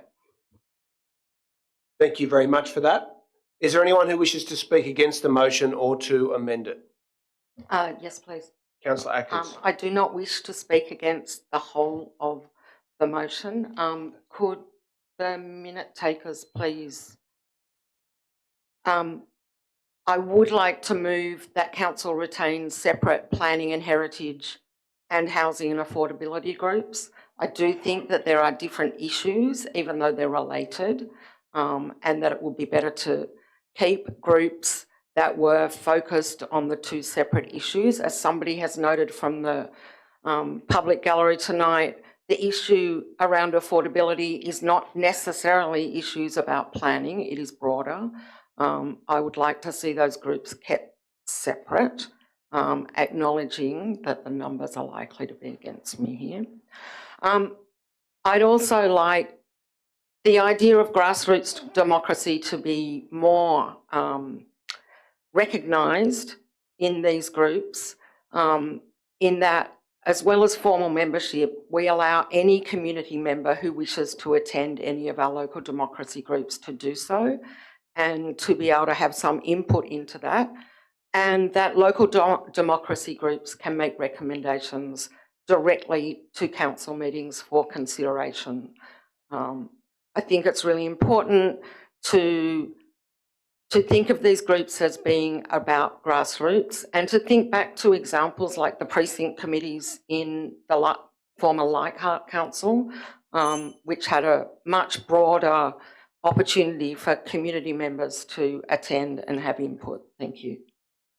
Thanks very much, Councillor Atkins. We'll now need to deal with the amendment before proceeding with the primary motion. Is there a seconder for the amendment? seconded by Councillor Antonio. Do you wish to speak to it? Okay, that's waived. Is there any further debate of the amendment? I'll go to, I should have asked the mover whether you wish to incorporate that. No.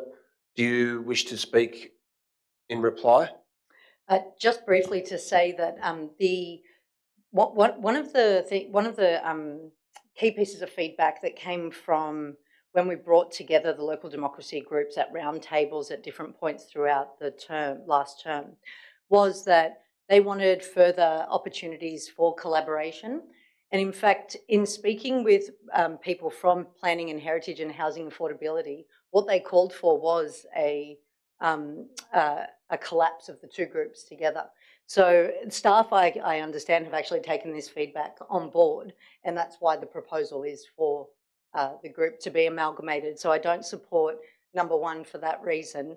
And in terms of number 2 and number 3, there are plenty of opportunities where community members can participate. In fact, I suggest that we send out the EOI really broadly and encourage everyone within our community who has expertise and relevant life experience to be able to participate by joining the local democracy group. Thanks very much for that. I'll now put the amendment. All those in favour, please raise your hands. 1, 2, 3, 4, 5. All those against? There are 10 against. That has been defeated. We'll return to the primary motion. Is there anyone who would like to speak against the primary motion or to further amend it? If not, I'll go to the mover for a right of reply. That's waived. I'll put that motion. All those in favour? All those against? I'll recommit that vote because it was a bit unclear. So we've dealt with the amendment. We're now voting on the primary motion, which includes all of the appointments to committees. So to put it, I don't know, clearly, I think it would be confusing if a councillor who was to be appointed to a committee was to vote against their appointment. That would raise the question of whether they were agreeing to be nominated or not. So I'll just recommit that vote. All those in favour, please raise your hands. All those against? Declare that carried unanimously. Okay, that brings us to item 4, alcohol-free zones and alcohol prohibited areas for the Balmain Peninsula for New Year's Eve. Councillors? Does anyone wish to move that motion? Councillor Macri will move the motion. Do you wish to speak to it? Is there a seconder for the motion? If not, that will lapse. I'd like to propose a foreshadowed motion, if this motion is to fail. Which would now become the primary motion because there is no seconder for the first motion. All right, well, I've provided my foreshadowed motion to the minute takers. If it could be displayed, please. Okay, I'll ask that that's displayed on the screen. Do you wish to speak to it, councillor? Thank you, Mayor, I will. I understand the report that's been provided to council.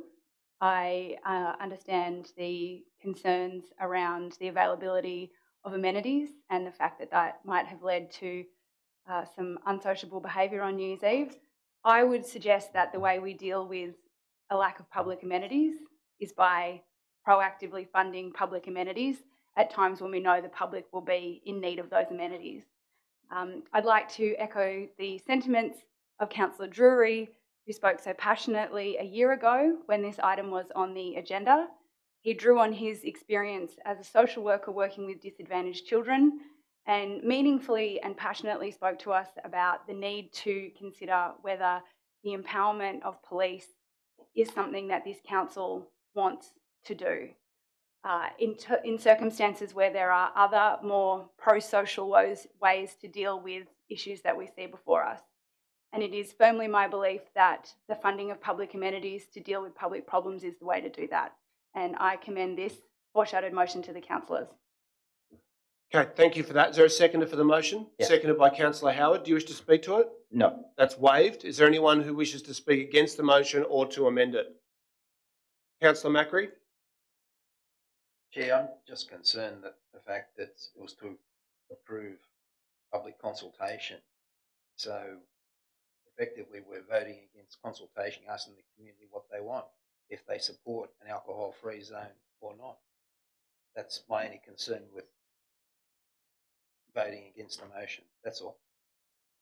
Okay, thank you for that. If there's no further discussion, I'll go to Councillor Scott for a right of reply. Waived. That's waived. I'll put that motion. All those in favour? Against? Declare that carried with Councillor Macri against. The next item, we've dealt with Kwong Tart. The next item is item 6, Leichhardt Park Aquatic Centre upgrade. Councillor Scott. Thank you. I would like to move an amended version of the officer's recommendations. And if that could be displayed on the screen, I've provided wording to the minute taker earlier. I'll ask the officers to display that wording on the screen. Thank you very much, Mayor. You need a second before I speak, or are you going to let me speak now? No, please proceed. Okay. I'd just like to really thank the staff for their efforts to date in advancing this project, and I'm sure the whole community will be delighted to see the proposal put on exhibition. The renders look fantastic. I can't wait to go there once this is completed in a few years' time. I do want to note the increased budget, which is due entirely to inflation and supply costs, and I commend the staff for value engineering and managing the whole council budget so as to allow us to be able to continue the full value of investment in this project that it now requires. I do just want to also say, however, that we know that in these major projects, quality assurance is something we really need to be across so that the community can have certainty that councillors are across the details and making sure that this doesn't blow out or become unsustainable in ways that we've seen other major projects, particularly pool projects at other councils, become a real drain on their resources. And so I'm requesting with the amendment that staff bring back a monthly report, as we've done with other major projects, including food recycling, so that councillors can be across every stage of the project and assure themselves that the quality assurance is being maintained across the lifetime of the project. Thanks very much for that. Is there a seconder for the motion? Seconded by Councillor Tastan. Do you wish to speak to it? Yes, I do. Please proceed. And I just want to say thank you to Leichhardt Swimming Pool. When I first came to Australia 2004, I didn't know how to swim. I did my lessons from there. It meant to me lots. I really support whatever needs to be done, and I'm supporting. Thank you. Thanks very much, Councillor Tastan. Is there anyone who wishes to amend the motion or to speak against it or to ask a question? Councillor Macri. Chair, I just want to say it's an opportunity for us here. You know, I really support upgrades of all council facilities because that's our core work. I'm excited by this. I've been involved in a number of pool upgrades from Neck Kellerman, Fanny Durack, then the Ashfield pool on the previous council, and they're all exciting projects. This will be another exciting project, and it really adds to the community and benefits the community directly. It's a direct benefit. But I don't think we emphasise enough when we actually talk about these projects where the funding comes from. And if you have a look at the table, a lot of it comes from our 7-11 funding. And that only comes to us through the increase through development. And we've got to acknowledge that so people understand when they get development, they actually are getting something back. There is something coming back to the community for that. I just think we should try and do that a little bit better to say, you know, this is actually funded by development as well, not just through the reserves and depreciation. I just think it gives the community more understanding the benefits of when development goes right, what it does do for the community. That's all. Thank you. Thanks very much, Councillor Macri. Is there any further discussion? If not, I'll go to Councillor Scott for a right of reply. Waived. That's waived. I'll put that motion. All those in favour? Against? Declare that carried unanimously. Item 7, impact of toddies on surrounding residential community. I'm happy to move the officer's recommendation and to speak to it briefly.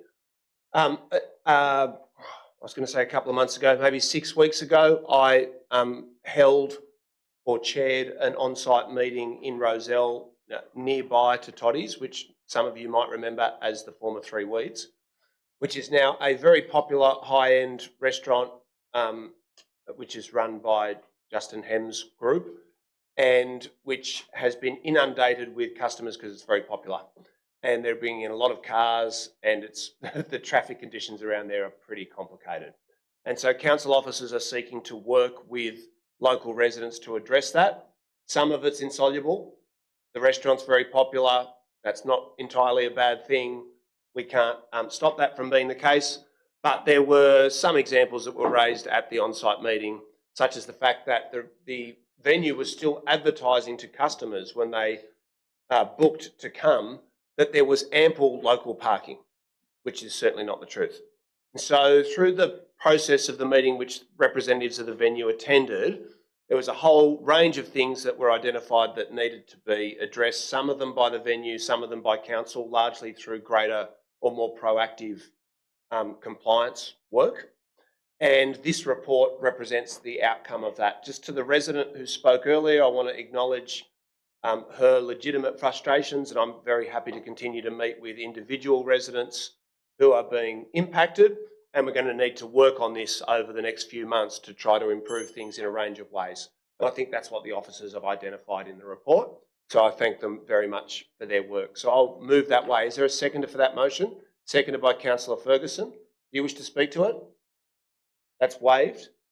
Is there anyone who wishes to oppose the motion or to amend it? If not, I'll put that. All those in favour? Against? Declare that carried. We'll move on to item 8, Local Traffic Committee meeting. I'd like to move that, please. Yes, I'll just wait until Councillor Scott has left the room. The Deputy Mayor will move adoption of the Traffic Committee minutes. Do you wish to speak to it? Just briefly, thanks. So I just again want to thank the staff and thank the community representative who came to speak earlier tonight. I'm pleased to see the Inner West Council is progressing with plans to reduce speeds on key local streets in the Marrickville-Midgebury ward. We know this will go a long way to making our roads safer for all road users. Reducing speeds on local roads was something raised with me routinely during the council election, particularly in Sydenham, I will say, and so it's exciting to see some of that work commence. I also wanted to highlight a very exciting project, which is the raising of the pedestrian crossing at Marrickville Road and Despontis Street. This is something that the Marrickville community has been campaigning for many years. It's the main on the main drag there. It's the pedestrian crossing right next to Liquorland, and it's very hard to see pedestrians trying to cross there. Ever since it was constructed, it has been a problem, and we have been campaigning to have it raised. So I'm really proud to have been able to work with the community and staff to see this important work happen. I just want to congratulate and thank all those members in the community who've raised this and who continue to fight to make our streets safer for pedestrians, cyclists and motorists. Thanks very much, Councillor Howard. I'm not sure if we can describe a pedestrian crossing next to Liquorland as a traffic calming measure. Is there a seconder for the motion? Yes, Seconded please. by Councillor Atkins. With an amendment, please. Yep, please proceed. If the minute takers could put it up. Just relates to the Newtown South LATM proposals, which are again exciting to see happening and are connected to the Inner West at 40 project as well. Just to change the recommendation in relation to Alice Lane, which is to become one way, to allow cyclists to cycle both ways, but subject to a safety mirror being installed. Thank you. Okay. Are you happy to incorporate that, Deputy Mayor? Yeah. That's incorporated. So Councillor Atkins will become the seconder of the primary motion. Are there further amendments? I'd like to propose one just in relation to, I might just ask the advice of officers, which item on the Traffic Committee agenda is the boulevard that was spoken to by the resident previously? Anyone have that? Chair, it's item 1. Item 1. I'd like to propose deferral of that recommendation pending further community consultation. I think if we go down again and talk to the residents, we can try to get consensus over what the planting should be. I'm in support of them, but I don't want to proceed with the project without having explored all opportunities to get full agreement from all residents in the street, given it's a significant project. So I'll propose that as an amendment. Are you happy to incorporate that, Councillor Howard? I absolutely am. Thank you very much, Deputy Mayor. That's incorporated as well. Are there any further amendments to the Traffic Committee minutes? No? If not, I'll put that. All those in favour? Against? Declare that carried unanimously. We'll move on to item 9, the minutes of the Flood Risk Management Advisory Committee. Councillor Howard? Yep. Councillor Atkins just is leaving. Just wait while Councillor Atkins is leaving the room. Note that, ask that that be recorded. Councillor Howard? Thank you, and again, thank you again to the staff and the community members who serve on the Flood Management Advisory Committee. The report seeks endorsement to update the flood risk management strategies for both the Alexandra Canal and Johnston's Creek White Creeks area. Following significant community consultation, it identifies key projects that require work as a priority in both flood-prone areas. I note that the prioritised projects total roughly $20 million, and that council spends roughly $1.5 million per year funded by the Stormwater Services Levy. So I think this is really supportable, this report. I think this process is really important. I do think we need to have a conversation with the state and federal governments about funding for stormwater works, as we and other councils remain significantly constrained in what we can do to uplift and upgrade our stormwater. In the meantime, it's important that we continue to support the important work of developing modern and responsive flood management plans that build our resilience in the face of regular storm, flooding and tidal events, especially as they intensify as a result of climate change. So I commend the report. Thanks very much for that, Councillor Howard. Is there a seconder for the motion? Happy to second that. Seconded by Councillor Scott. Is there anyone who wishes to amend the motion or to oppose it? If not, I'll put that. All those in favour? Against? Declare that carried unanimously. That brings us to item 14. Chair, I just have questions for staff. I wasn't sure what I should. Oh, sorry, in relation to item 9? Yeah. Okay, I'm going to rescind that vote, go back to Councillor Barlow to be able to put a question through the chair. Thank you. Through you, Chair. I just wanted to ask the council staff, of the issues that were raised by residents during the consultation period about the Alexandra Canal that were out of scope of flood risk, how were those issues handled or progressed for action by council staff? I'll put that question to the council officers. Through you, Chair, in the report there's a matrix which talks to the concerns that were raised and some commentary around it. Thank you. Through you, Chair, has the grant for a modern flood study of Marrickville South been received? Put that question to the officers. Through you, Chair, to my understanding, it has not been yet. Thank you for that. Councillor Barlow. Thanks. Through you, Chair, again to the council staff, when will the Cooks River flood study be? I'll put that question to the officers. Through you, Chair, we're through the early planning stage of that at the moment, and we're looking to proceed with that starting from next year. Okay. Thank you for that. Any further questions? If not, I'll put that motion again. All those in favour, please raise your hands. All those against, I declare that carried unanimously. That brings us to item 14, Local Government New South Wales Annual Conference. Mr Mayor, I think you might have skipped over item 12, which I'd like to move, which is representation on committees. Okay, thank you for that. Yep. Item 12, Councillor Representation on Committees. Thank you. I'd like to move an amended version of this motion, which has been provided to the minute taker earlier, detailing the agreed representation on committees, and I thank all of the councillors in the room for their productive conversations about representation on these committees. I know that we're all looking forward to doing a lot of good work on our internal and our external committees. I can go through the appointments if you like, or you can, Mr Chair. I might ask you to read them out if that's okay. Yep, absolutely. So for the Audit and Risk and Improvement Committee, I'm nominating myself. For the Flood Management Committee, Councillors Howard and Barlow. For the Local Traffic Committee, Councillor Macri, and as an alternate, Councillor Atkins. For the General Manager's Performance Assessment Panel, the Mayor, Councillor Howard and Councillor Antonino. Please tell me if I'm not saying that right. Antonio? Antonio. Gotcha. Everybody heard that? Antonio. Yep. Radio. For the Major Capital Works Committee, myself, Councillor Ferguson, Councillor Atkins, Councillor Blake and the Deputy Mayor. For the Callan Park Community Trust Board, the Mayor, Councillor Byrne. For the Cooks River Alliance Management Committee, Councillors Howard and as an alternate, Councillor Barlow. For the New South Wales Public Libraries Association, Councillor Carlisle and as an alternate, Councillor Antonew. Thank you. Thanks, Councillor Carlisle. For the Parramatta River Catchment Group, Councillor Ferguson as an alternate, Councillor Blake. For the Southern Sydney Regional Organisation of Councils, SSROC, the Mayor, Councillor Scott, and as an alternate, Councillor Atkins. For the Sydney Airport Community Forum, SACF, the Mayor. For the Sydney Coastal Council Group, Councillor Barlow. For the Sydney Eastern Planning Panel, myself and John Engler. And I'd just like to explain that last recommendation. John Engler is a community housing expert. He is the CEO of Shelter New South Wales. He is also an Inner West resident, and it's our suggestion that he represents the council in that second councillor nominated spot in order to provide his expertise and his particular perspective on housing to this important decision-making group. I'm just going to come back to you in a moment to ask about how we would go about confirming Mr. Engler's agreement to that, because I think we would need to do that before resolving it. So if I can just ask the appropriate officer to have a chat to Councillor Scott about what the precise wording would be to ensure that we've got that process right.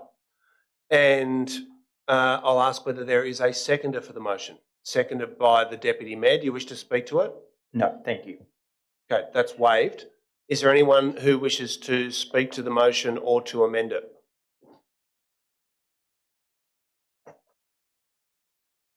Okay, no. I'm not trying to cause a problem here. I just think unless we've got something in writing from Mr. Engler saying that he agrees to being nominated, that there needs to be some kind of process. So can I ask for advice about that? My advice is that at the end of item 13, we put comment subject to the approval from Mr. John Engler. I'm pronouncing that wrong, I apologise. Acceptance, I think, rather than approval. You happy with that, Councillor Yes, Scott? if the minute takers can record a second point or an additional piece of wording there, subject to his approval. Okay, I think that's pretty clear. There's no further questions. I'll put that motion. All those in favour? Against? Declare that carried unanimously. Okay, we've dealt with 12 now. I'll move on to item 14, Local Government New South Wales Annual Conference. Thank you, Mr. Mayor. I'd like to move an amended version of the council officer's recommendation with the nominees for delegates to attend the LG New South Wales Conference in Tamworth in November. Please proceed. Thank you. The council is entitled to 9 delegates. After discussion across the council chamber, there were 4 delegates who wished to nominate, and those are Councillor Clay, Councillor Atkins, Councillor Antonou and Councillor Tastan. Okay, thank you for that. Is there a seconder for that motion? Seconded by Councillor Atkins. Do you wish to speak to it? Okay. I'll put that. All those in favour? Against? Declare that carried. That brings us to item 15, the investment report at 30 September 2024. Thank you, Mr. Mayor. I'll move the investment report. Thanks, Councillor Scott. And I will speak to the investment report. I would like to thank the staff for their work in bringing this investment report to us again, which shows this month a healthy return on our investments. So healthy, in fact, that we can continue our commitment to being 100% divested from fossil fuels, the only council in New South Wales to do so. And in doing that and acknowledging that, I would like to move the officer's recommendation that we sell our Suncorp shares, as Suncorp has recently been fully acquired by ANZ, an institution which is not classified as non-fossil fuel lending. This will come at a loss to the council of $140,000. However, in the context of our $230 million investment portfolio at a market return, this is a loss that the council can make back relatively quickly. And the reason that we are able to do this, to have progressive principles and to stick by them even at a cost, is because of the strong financial management that this council has shown over this last term and will continue to do so in the next term. Thanks very much, Councillor Scott. Is there a seconder for that motion? Seconded by Councillor Barlow. Do you wish to speak to it? Please do. Yeah, just briefly, I think it's really great to see that we're part of a council that cares deeply about ethically investing in the work that we do, and I commend the motion to the chamber. Okay, thank you for that. Is there any further discussion? If not, I'll put that motion. All those in favour?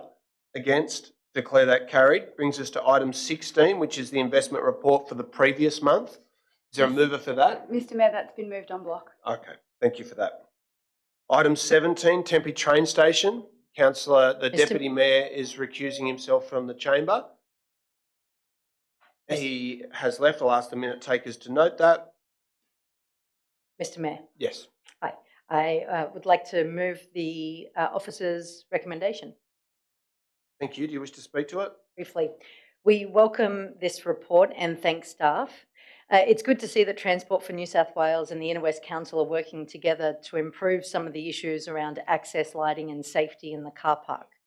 That's improvements in lighting, line marking, the surface of the car park, and an assessment of all other access points, including from the river. Inner West Council is responsible for the car park, and it's important that we keep working with all the stakeholders to improve the access. The New South Wales State Government has made a significant investment in the Safe and Accessible Transport Program, which works to upgrade train stations and ferry wharves, including a $300 million boost in funding. We are required under federal and state law to upgrade all train stations, and I am assured that Tempe Station will be upgraded along with all other stations. The priority of stations is determined by patronage and other factors. So I commend this motion. Thanks very much, Councillor D'Arienzo. Is there a seconder for the motion? Seconded by Councillor Barlow. An amendment. Yes, please proceed. Yeah, so I Sorry, also, just for clarification, were you agreeing to second it as well as seeking to amend it, or just to amend it? Okay, thank you. Please proceed. thank you. I also want to acknowledge the hard work of the council staff of inputting this report together. And I note that the responsibility of the maintenance is sort of an under discussion with Transport for New South Wales and Tahi, so I look forward to hearing back from council officers about the outcome of those discussions. I also understand that there are a number of ongoing conversations between relevant authorities on additional works that have been requested by the former council, including a further security assessment of the pathway along the Cooks River from Kendrick Park to Tempe train station by the New South Wales Police. So I recognise that resolving a course of action in this meeting wouldn't necessarily be prudent.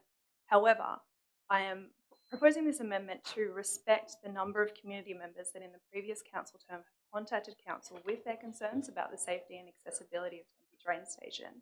The previous council, upon hearing these concerns, resolved to act urgently, knowing that there would be increased use of the station with the Sydenham to Bankstown line closure.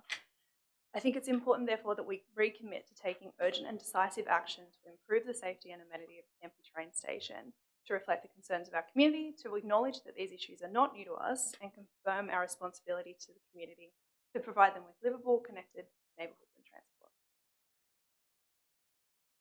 Okay, thanks very much for that. Councillor D'Arienzo, do you wish to incorporate that amendment? That's incorporated into the primary motion. So we've got a primary motion moved by Councillor D'Arienzo, seconded by Councillor Barlow. Is there any further amendment? Councillor Macri. Chair, I just want to raise an issue some of the users of the car park at Tempe Station have raised with me, and that is because there's no actual designated cycle path through there, bikes are sort of everywhere and pop out, and when they're reversing out of the spots, is that something staff could look into in actually highlighting a path where bikes could stay on so they don't end up underneath the car when it's reversing out if they come up unexpected? Is that something, a question through you to the staff, if that's something we could look at? I'll put that question to the officers. Through you, Chair, that's something we can investigate. Chair, could I then add that as an amendment, an additional point? Do you want to propose the wording to the minute taker? Yep. That staff investigate a defined cycle path highlighted through painted strip through the car park. No, you got to jot that down, brother. Okay, all right. All right now. It's all right, we'll wait for it.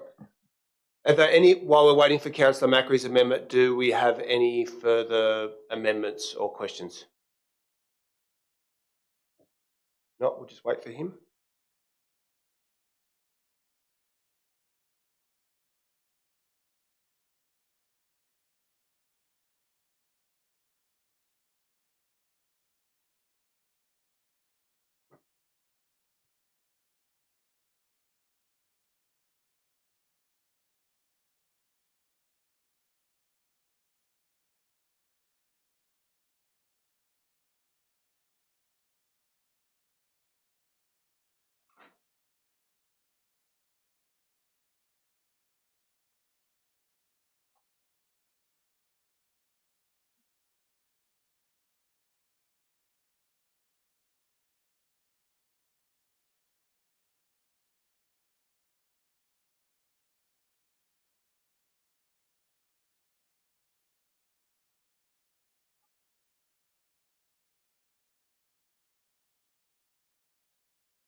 Okay, thank you for that. The amendment's now been displayed on the screen. I'll ask the mover of the motion if they wish to incorporate it.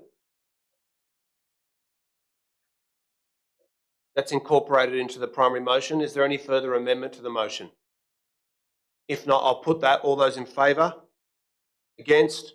Declare that carried unanimously. I think that brings us to item 18, post-exhibition of planning principles for the Inner West. Is that correct? That's correct, Mr. Mayor. Okay. Yes, Councillor D'Arienzo. Thank you. I have some proposed amendments to this motion. Have you provided those to the minute takers? Indeed. Here they are. I'd like to start by giving my sincere thanks to the staff for bringing this report. Over the past few years, we've seen a real shift in the way that our community approaches the housing crisis. There's growing recognition this is not just someone else's problem, it affects all of us. Whether it's through rising rents, housing insecurity, or seeing friends and loved ones pushed out of the area that they call home. I reflect back to 2016 when the Sydenham to Bankstown Urban Renewal Strategy proposed 35,000 new homes along the train line. I was the spokesperson for the Save Dully Action Group, and our community was critical of the imposed rezoning circles around the train stations. To be honest, it's what led me to this place. We connected with our neighbours, we signed petitions, we even brought out the planning minister at the time for a walk around the suburb. What we really wanted was for our council to take control of local planning and to find the balance between sustainable development and protecting our community's character. I'm extremely pleased that Save Dully's submission is predominantly supportive of our overall direction with our planning principles and acknowledges the need to deliver more housing in Dulwich Hill. Their stance shows that residents are ready for a new conversation, one that's focused on finding fair, long-term solutions rather than opposing change outright. With over 1,200 submissions to our new housing policy, we can see the large majority of respondents in support of measures such as increasing the number of homes around train stations, light rails, increased shop-top housing on main streets and new public housing throughout the area. It's clear that people are no longer waiting for others to solve this crisis. We're committed to getting our LEP in place as soon as possible and working with the New South Wales Government to deliver our contribution of 7,800 new homes in 5 years. Chair, may I move an extension of time of 2 minutes? Moved by Councillor Smith. Is there a seconder for that? Seconded by Councillor Carlisle. All those in favour? Against? Declare that carried. Please proceed. Thank you. But this isn't just about meeting targets. It's about ensuring that everyone in our community has access to affordable and secure housing. And we will walk and chew gum at the same time. While council officers are working on our LEP, we should be looking at other levers available to us to respond to the housing affordability crisis. And I draw your attention to point 7 of my motion. The Productivity and Equality Commission is a valued and respected authority, and their recent report on housing supply challenges and policy options in New South Wales is an important assessment on the challenges with building new homes in New South Wales. It makes some bold and audacious recommendations that jolt us into action. There is a chapter specifically on the development process. I propose that our council staff assess the recommendations from the report and investigate how they can be implemented in the Inner West to make the assessment system more efficient and effective. What we know is that design standards matter. We can balance design quality and housing affordability. What we want is heads on beds and keys indoors. We have over 31,000 apartments in the Inner West. I live in one of them. And what I know all too well is that solar access, air circulation, access to public space, building separation and pedestrian transport links are all critical for well-designed homes. I commend this motion. Thanks very much, Councillor D'Arienzo. Is there a seconder for the motion? Seconded by Councillor Macri. Do you wish to speak to it? Just briefly, I'd like to thank Councillor Jess for actually updating her recommendation, because I would have struggled to vote for the original one, because I think it's important to have minimums in there and people do have access to solar. I've seen on many occasions, it's important in the old days when we used to approve things ourselves, to actually go out and look at what you approved and the impacts it made. And I'll never forget the time when a fellow asked me to go have a look at what we had approved.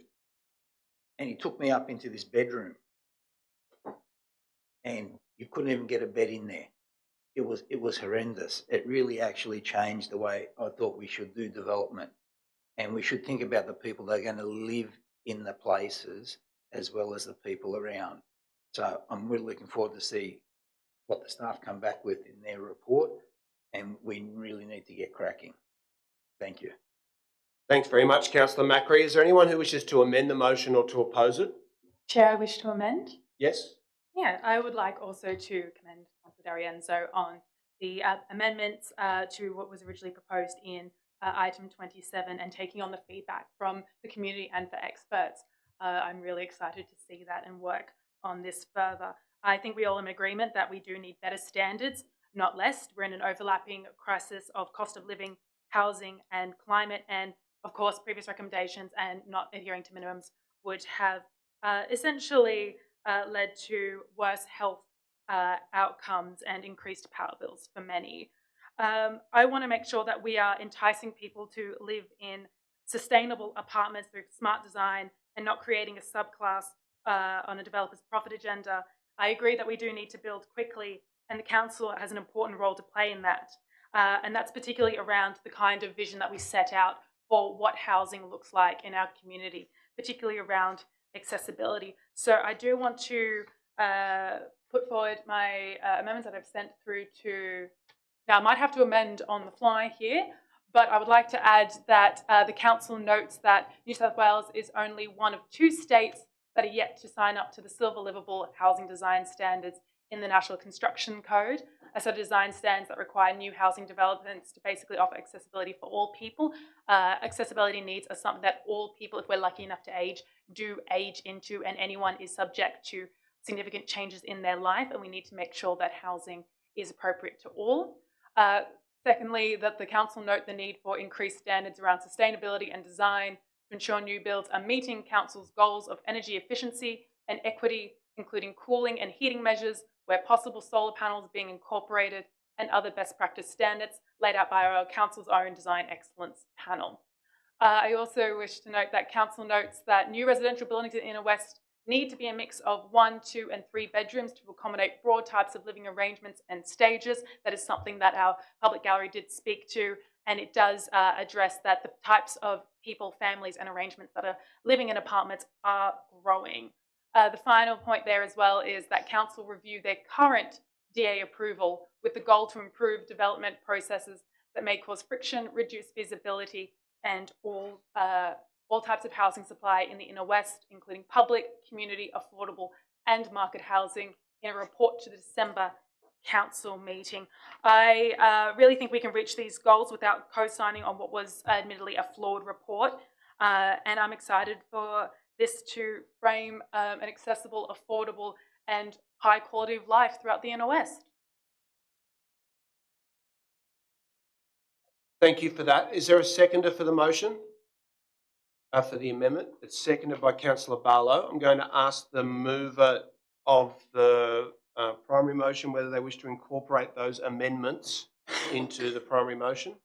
If I could please, through you, Chair, ask a question to the staff. Of course. Could staff give an indication on number 3, 4, 5 and 6 and how, like what work would need to be undertaken in order to deliver this? Okay, I'll put that question to the officers. Through you, Chair, in terms of point 3 regarding the Silver Livable Housing Design Standards in the National Construction Code, that would be an advocacy piece. Well, not even. It just notes that New South Wales is the only one of 2 states, so there's nothing about advocacy in the amendment. In terms of item noted, Mr. Mayor, in terms of item 4, can I just comment that sustainability measures are already issues that are being considered for inclusion, and we do have some draft sustainability development controls that have been endorsed in the previous term of council for inclusion. In terms of item 5, best practice would suggest a mix of bedrooms up to and including 4 bedrooms needs to be considered. So studios, 1, 2 and 3, 4 and 4 bedroom units.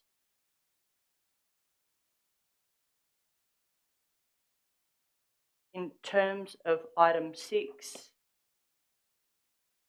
I'm gonna really, I think item 6, and I understand this would have been drafted prior to the amended motion being tabled, but I think it's redundant. I'm happy to strike it in case of Okay, redundancy. that's withdrawn. So we've got items 3, 4 and 5. You've got that advice, Councillor D'Arienzo? Yeah, I'm happy to incorporate. They're incorporated into the primary motion. Are there any further amendments to the primary motion? If not, I'll go to Councillor D'Arienzo for a right of reply. That's waived. I'll put that motion. All those in favour? Against? Declare that carried. It's 8:31. Can I propose that we adjourn for a period of 5 minutes? So we'll reconvene the meeting at 8:36. Is there a seconder for that? Seconded by Councillor Smith. All those in favour? Against? Declare that carried.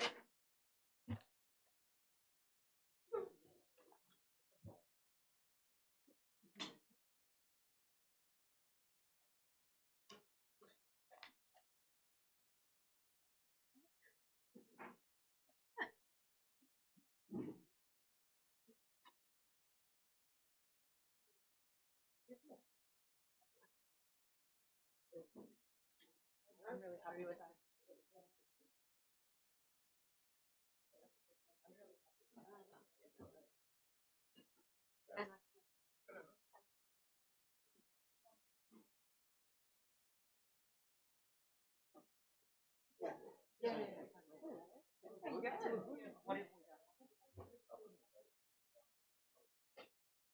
No. I'm really glad. And look, it's because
Okay. The meeting is reopened. We are up to item 19, faith-based housing roundtable. Councillor D'Arienzo. Mr Mayor, if I could please move the officer's recommendation with an amendment. There we go. That's been displayed on the screen. Do you wish to speak to it? Yes, please. So this motion aims to build on the outcomes of the faith-based housing roundtable. We are reinforcing Council's commitment to addressing the housing affordability crisis through innovative partnerships to repurpose land around the Inner West owned by faith-based organisations. And to borrow from Rob Stokes earlier tonight, to serve the people who find themselves in situations of vulnerability. By making changes to our LEP, we can implement these recommendations and enhance the delivery of affordable and social housing and create more livable communities. The level of support for public and affordable housing is inspiring. In our feedback on our planning priorities, we saw 77% of respondents backing the New South Wales Government's policy for 30% public housing on government land, and 75% of respondents supporting exploring ways to convert faith-based and council-owned land into social housing, ensuring that these resources directly benefit those in need. It's clear that the community is ready to make bold changes. We are committed to adaptive reuse and using land assets to meet the broader social needs of the community. And I just wanted to ever so briefly raise two examples of creative developments around the Inner West. One of them was spoken about. It was Fresh Hope's Nightingale units in Marrickville, 53 high-quality, beautifully designed, affordable homes providing agency and freedom to the residents. And the second one is Habilis in Summerhill. This is a former furniture factory. It's been redeveloped into 20 independent units for people living with schizophrenia, plus a caretaker's unit, a clinic, and it makes a real difference to people to have a safe and secure home. It was brought about by Olav, who's a psychiatrist who is giving back to his community after realising the plight of men with schizophrenia, and that his offering, while compassionate, seeks to demonstrate it's also economically cost effective. I suggest we keep delivering more housing that serves people. Thanks very much, Councillor D'Arienzo. Councillor Smith will second the motion. Yes, I will. Thank you. Just to speak briefly to it, just to thank Rob and Amanda and the Faith Housing Alliance and all of their members for the work that they do, and also for their support partnering with Council to hold this roundtable and to discuss the really important issues. And I echo what Amanda said when she spoke at the public forum, that it was fantastic to hear the passion and the consensus in the room for addressing the housing crisis and for the role that faith organisations can play. I'm really excited about the opportunity to partner with the Alliance even further on this critical issue and to work with other faith-based organisations that own land in the community. And I'm really appreciative of the time and effort that you've put in for your drive to make this happen. Thank you. Thank you very much for that. Is there anyone who wishes to amend the motion or to speak against it? Councillor Atkins? I don't want to speak against it or amend it at this point. I have a question through you to the mover of the motion. Yes. Is it intended that the planning framework changes that are proposed under 3, that Council would have an opportunity itself to review those changes before they were necessarily incorporated into the LEP? I'm just concerned because this roundtable was never in the councillor events diaries. The rest of us didn't know it was happening, and this is the first we know of it. So just looking for an opportunity for broader council input into that. I think that's self-evident that there can't be an LEP adopted without the councillors voting to adopt it. But one amendment that you could make to point 4, to just for absolute clarity, would be that council incorporates the changes into the development of the draft local environment plan. Yep, sure. I propose that amendment. Is that okay? All good. Okay, that's incorporated. If there's no further discussion, I'll go to Councillor D'Arienzo for a right of reply. That's waived. I'll put that motion. All those in favour? Against? Declare that carried.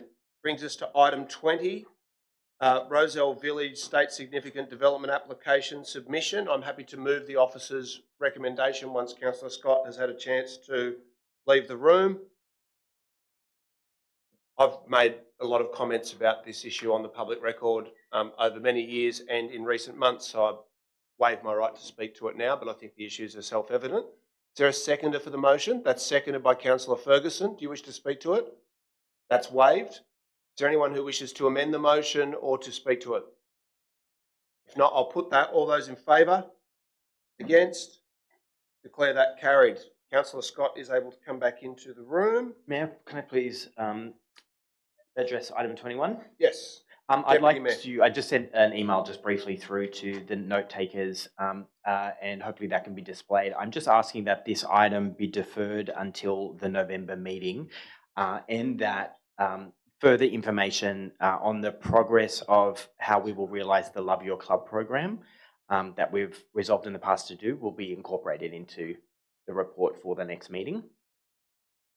Councillor Howard, I'm happy to second that motion, but I've had a chat to the council officers about it. They'll be able to do a better job on both reports if it comes in December rather than November. Yes, that's fine. You're amenable to that? Absolutely, thank you. Okay.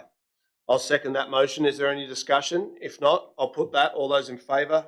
Against? Declare that carried. That brings us to item 23, motions for Local Government New South Wales Conference. Councillor Atkins. Yes, thank you.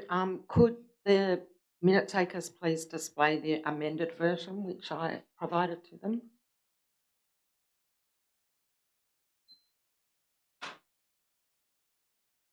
That has been displayed on the screen. Councillor Atkins, do you wish to speak to those? Only very briefly. I think the Can I suggest?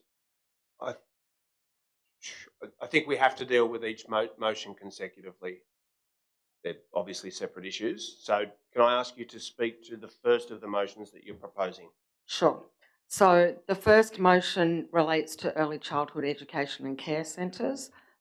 These amendments have been proposed to me by Councillor Carlisle and Councillor Scott, and I'm very happy to accept them. It makes it very clear what the pay rise offered is and refers to endorsing expedited bargaining rather than actually instructing the Local Government New South Wales bargaining team, which I agree is probably more appropriate. This particular motion relates to recognising our wonderful early childhood workers and asking all councils to support better pay and conditions for them and ensure that their services meet national quality standards. Thank you. Okay, thank you for that. So is there a seconder for that motion? Happy to second that motion. Seconded by Councillor Carlisle. Do you wish to speak to it? No? Is there anyone who wishes to amend that? If not, I'll put that. All those in favour? Against? Declare that carried. Councillor Atkins, your second motion. Can you just scroll up so I'll I ask can the see minute which takers one to it is? Yeah, thank you. That's fair request. Can I ask the minute takers to display the next motion on the screen? Okay. This is simply amendment to the wording to make it more appropriate in the sense of what people with disability generally prefer these days, just in terms of language. Look, it goes without saying that council should be supporting people and workers with disability to be paid properly and to be subject to ethical labour practices and not to any more minimal practices or wages that are sometimes applied to workers with disability. Thank you. Seconder for the motion? Yep. Seconded by Councillor Antonou. Do you wish to speak to it? No? Any amendment? If not, I'll put that. All those in favour? Against? Declare that carried. Can I ask that the next motion is displayed on the screen?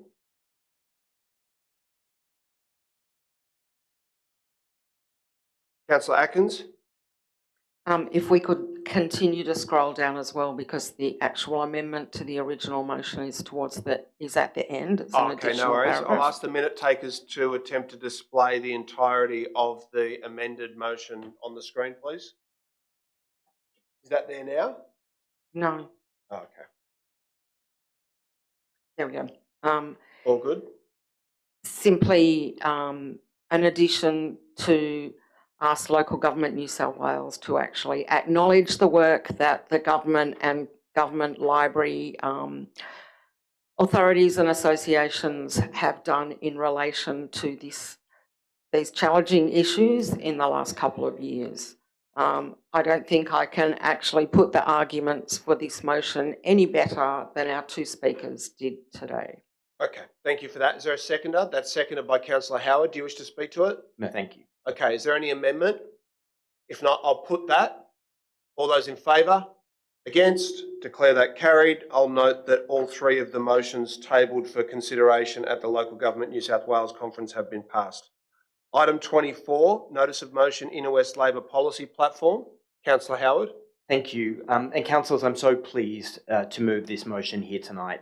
This motion represents the vision and purpose of Labor councillors, informed by the passion of grassroots Labor branch members, inspired by our engagement with and the feedback from local community members and organisations, and tested in the fiery blast furnace of a local government election. In a transparent way, we are presenting to the council and to the community the objectives and principles that will drive us in this term. We will be working to build the budget back to surplus whilst at the same time guaranteeing no rate increase above government indexation for the next 4 years. We'll be working to deliver modern facilities that foster civic pride, improve access to public services, including our pools, parks and libraries, and ensure that all residents in all corners of our council have access to the best public facilities on offer. We'll support local businesses and drive reforms to bolster local industry and improve economic prosperity. We will further embed our suburbs as the home and heart of arts and culture in New South Wales, introducing new festivals to showcase our town halls as artistic hubs, expanding the Perfect Match program to brighten and enliven our streets.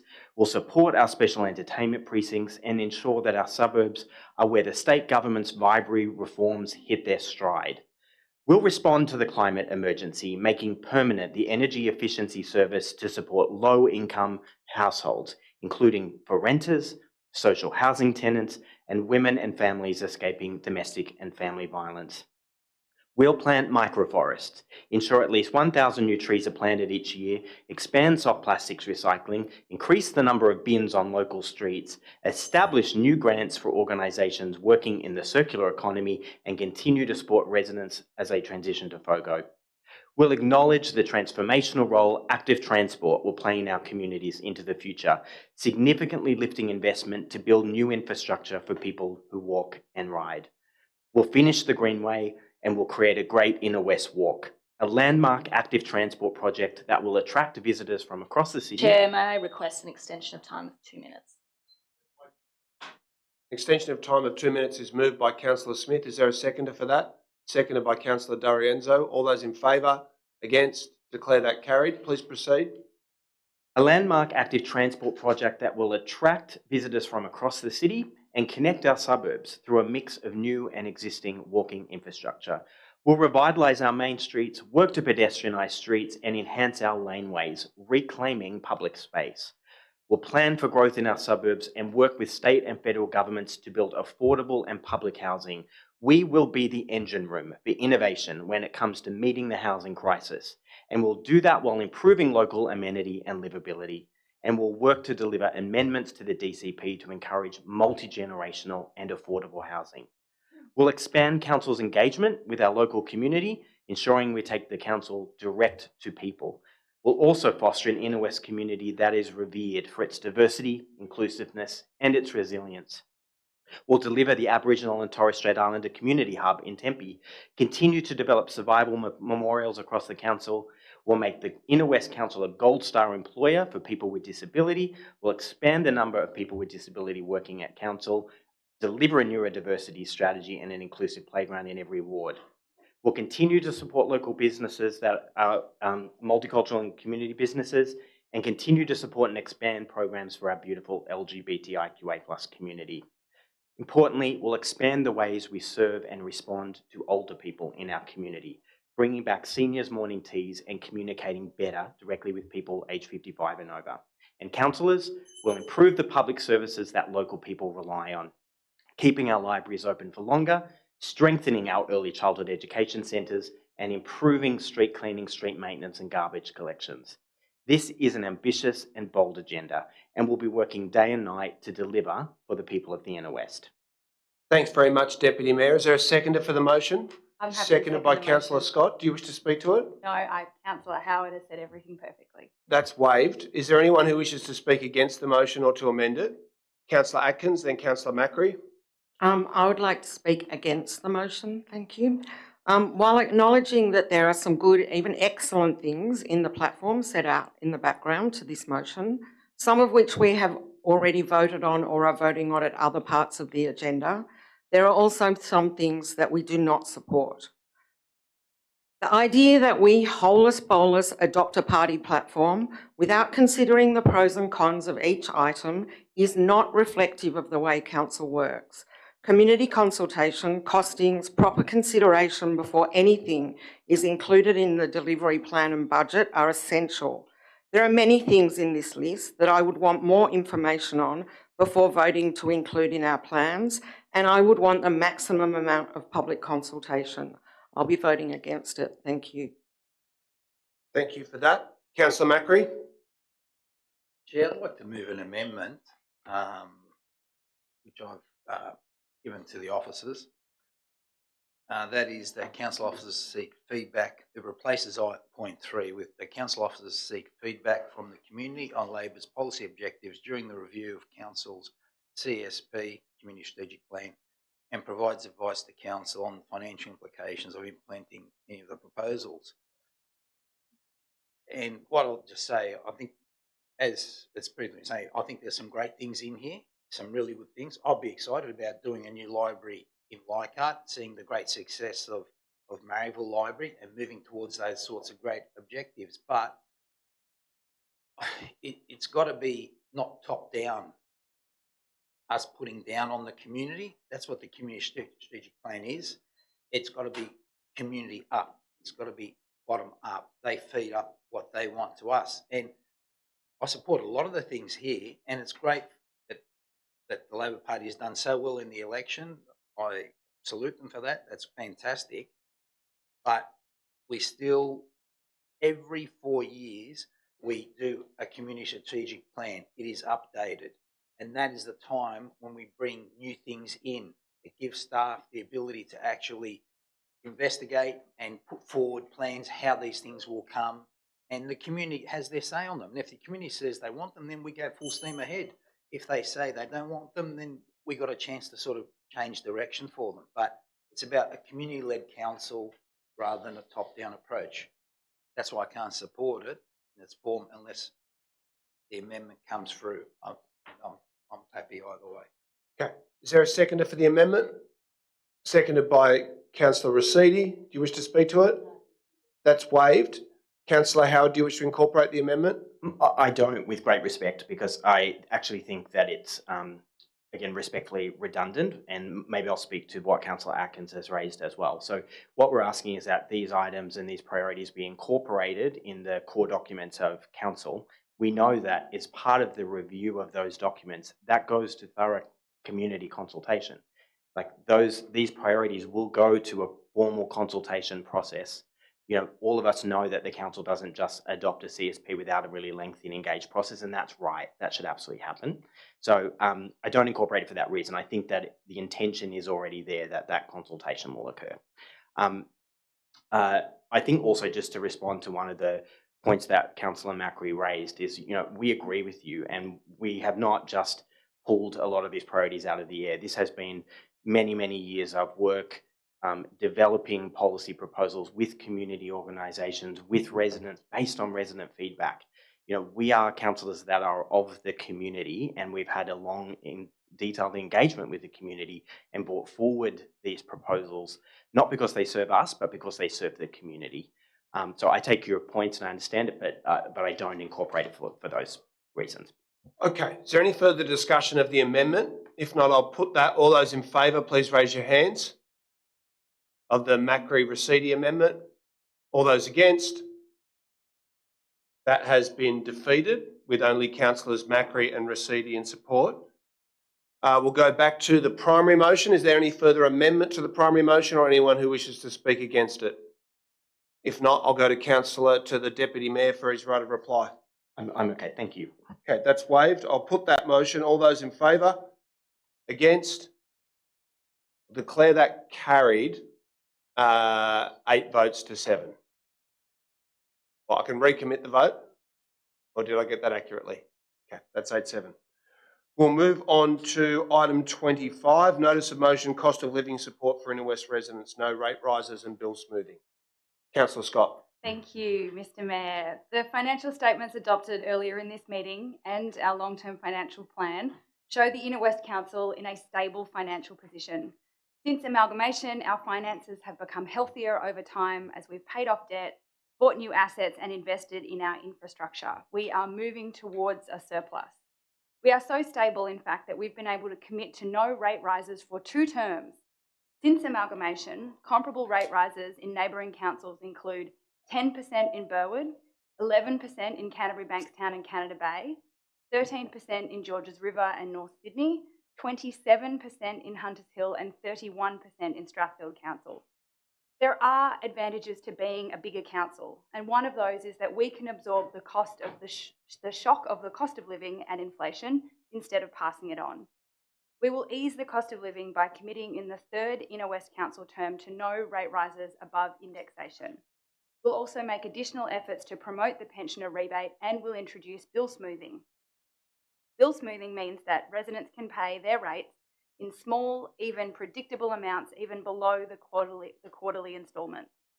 And these are the types of policy changes that a council can commit to when there is a stable, experienced leadership focused on delivering local solutions.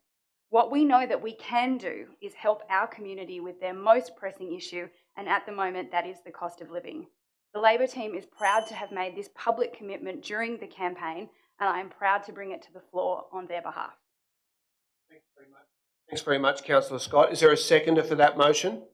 I'm happy to second it. I'll waive my right to speak. Is there anyone who wishes to oppose the motion or to amend it? If not, I'll put that. All those in favour? Against? Declare that carried. Item 27, notice of motion, fast and smooth development process, I believe is redundant because of the motion that has been passed previously on the same substantive issue. No disagreement on that. Which brings us to item 28, notice of motion extending the outdoor swimming season at Fanny Durack Aquatic Centre. Councillor Smith. Thank you, Chair. I am thrilled to bring this notice of motion as a fervent fan of Fanny Durack Aquatic Centre. I know that other wards have their fancy Leichhardt Aquatic Centre and their fancy Ashfield Aquatic Centre, and Dornies is on the beautiful harbour. But for the people of Petersham and surrounds, Fanny Durack is the jewel in the crown, and it's co-located in our beautiful Petersham Park.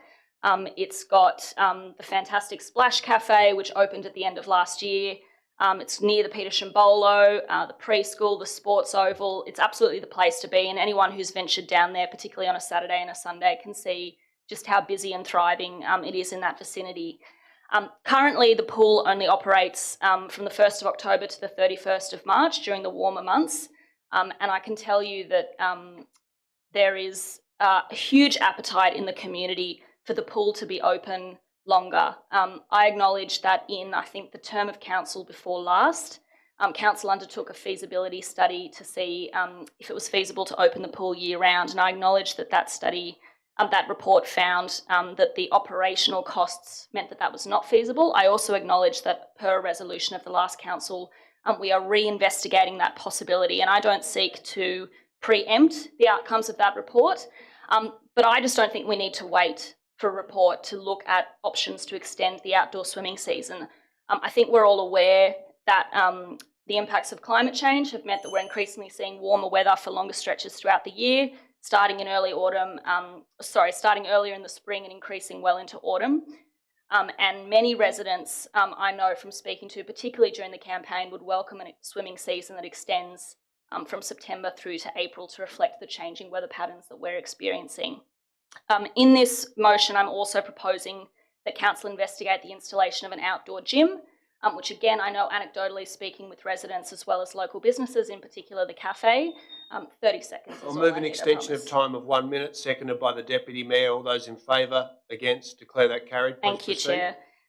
Anecdotally, I know from speaking to residents as well as the business that they are keen to look at opportunities to diversify the offerings in the area, along with the pool, the cafe and the playground.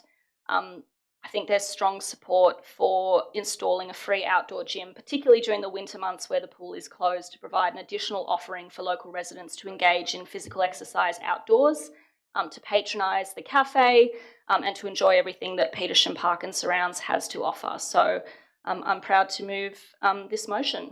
Thank you. Thanks very much, Councillor Smith. That's seconded by Councillor Clay. Do you wish to speak to it? That's waived. You're in support. Is there anyone who wishes to oppose the motion or to amend it? If not, I'll put that. All those in favour? Against? Declare that carried unanimously. That brings us to item 31, Notice of Motion, Sydenham Road Strategy. Mr. Mayor. Deputy Mayor. Thank you. Councillors, the Metro City section has transformed how people are travelling around Sydney, and it's opened up Sydenham, Marrickville, St Peters and Tempe to entire new communities who are loving visiting us and enjoying our live music venues, our world-class cafes and restaurants, and our renowned microbreweries and distilleries. For inner Westies, they now have access to a fast, reliable public transport service into the CBD and over the bridge. And even more inner Westies will experience those benefits as the Metro extends to the southwest in the year ahead. More and more people are walking and riding to Sydenham Station. That's a great thing. And as councillors know, the north end of Marrickville, which I'm resisting calling NOMA, although we may need a motion on that, is experiencing significant increases in density, particularly along Victoria Road. The combination means that more and more people are walking along Sydenham Road to get to Sydenham Station, and the current arrangement along that stretch of Victoria Road to the station is just frankly a nightmare.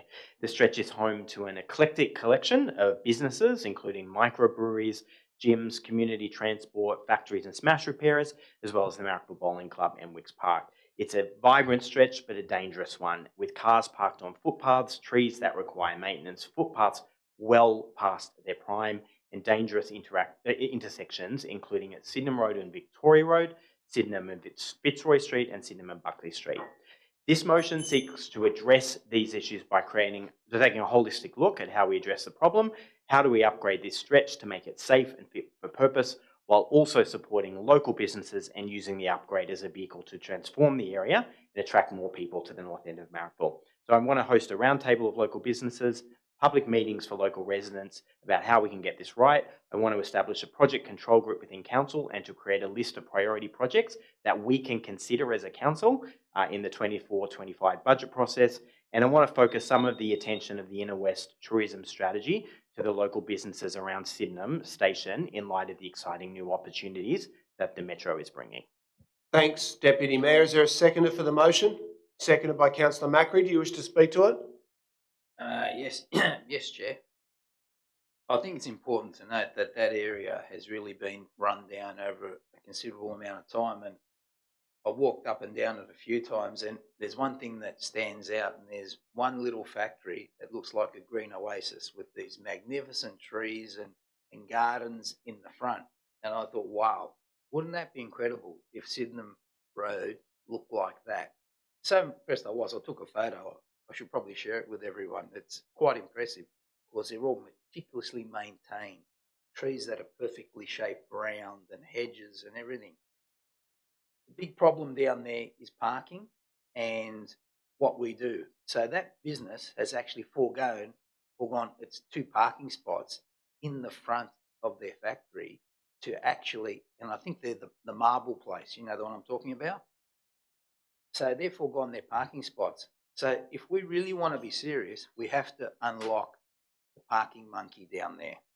And we have to find out how we can get them to move their cars somewhere else. There is that large piece of land near Sydenham Station. Maybe we should write to Transport for New South Wales if they could give us some sort of parking in there. We can encourage the businesses to park their vehicles down there and then actually do something to transform those footpaths. Because that's the only reason they have that bit of land at the front just to park their cars, because it's so critical down there. That's all I'm saying. That. Thank you. Okay, thank you for that. Is there any amendment to the motion or anyone who's against it? If not, I'll put that. All those in favour? Against? Declare that carried unanimously.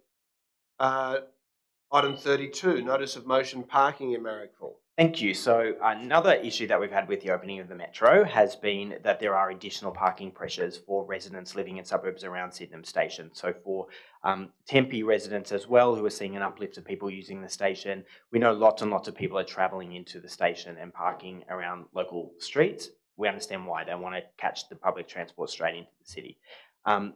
That is exacerbating some long-standing problems that Councillor Macri knows all too well with parking around this area. When I was door knocking and speaking with residents, it was raised time and time again that the current parking arrangements in the streets, particularly around the station, are just not fit for purpose, and it is stretching further and further into the suburbs. So people living right near Princes Highway having the same problem because people are parking that far away. Council needs to review this. We need to look at how we can have better parking controls to support residents there. And so this is what this is asking for, is for us to undertake a pretty whole-scale parking review and study of the suburbs surrounding the Sydenham Station in particular and Tempe Station.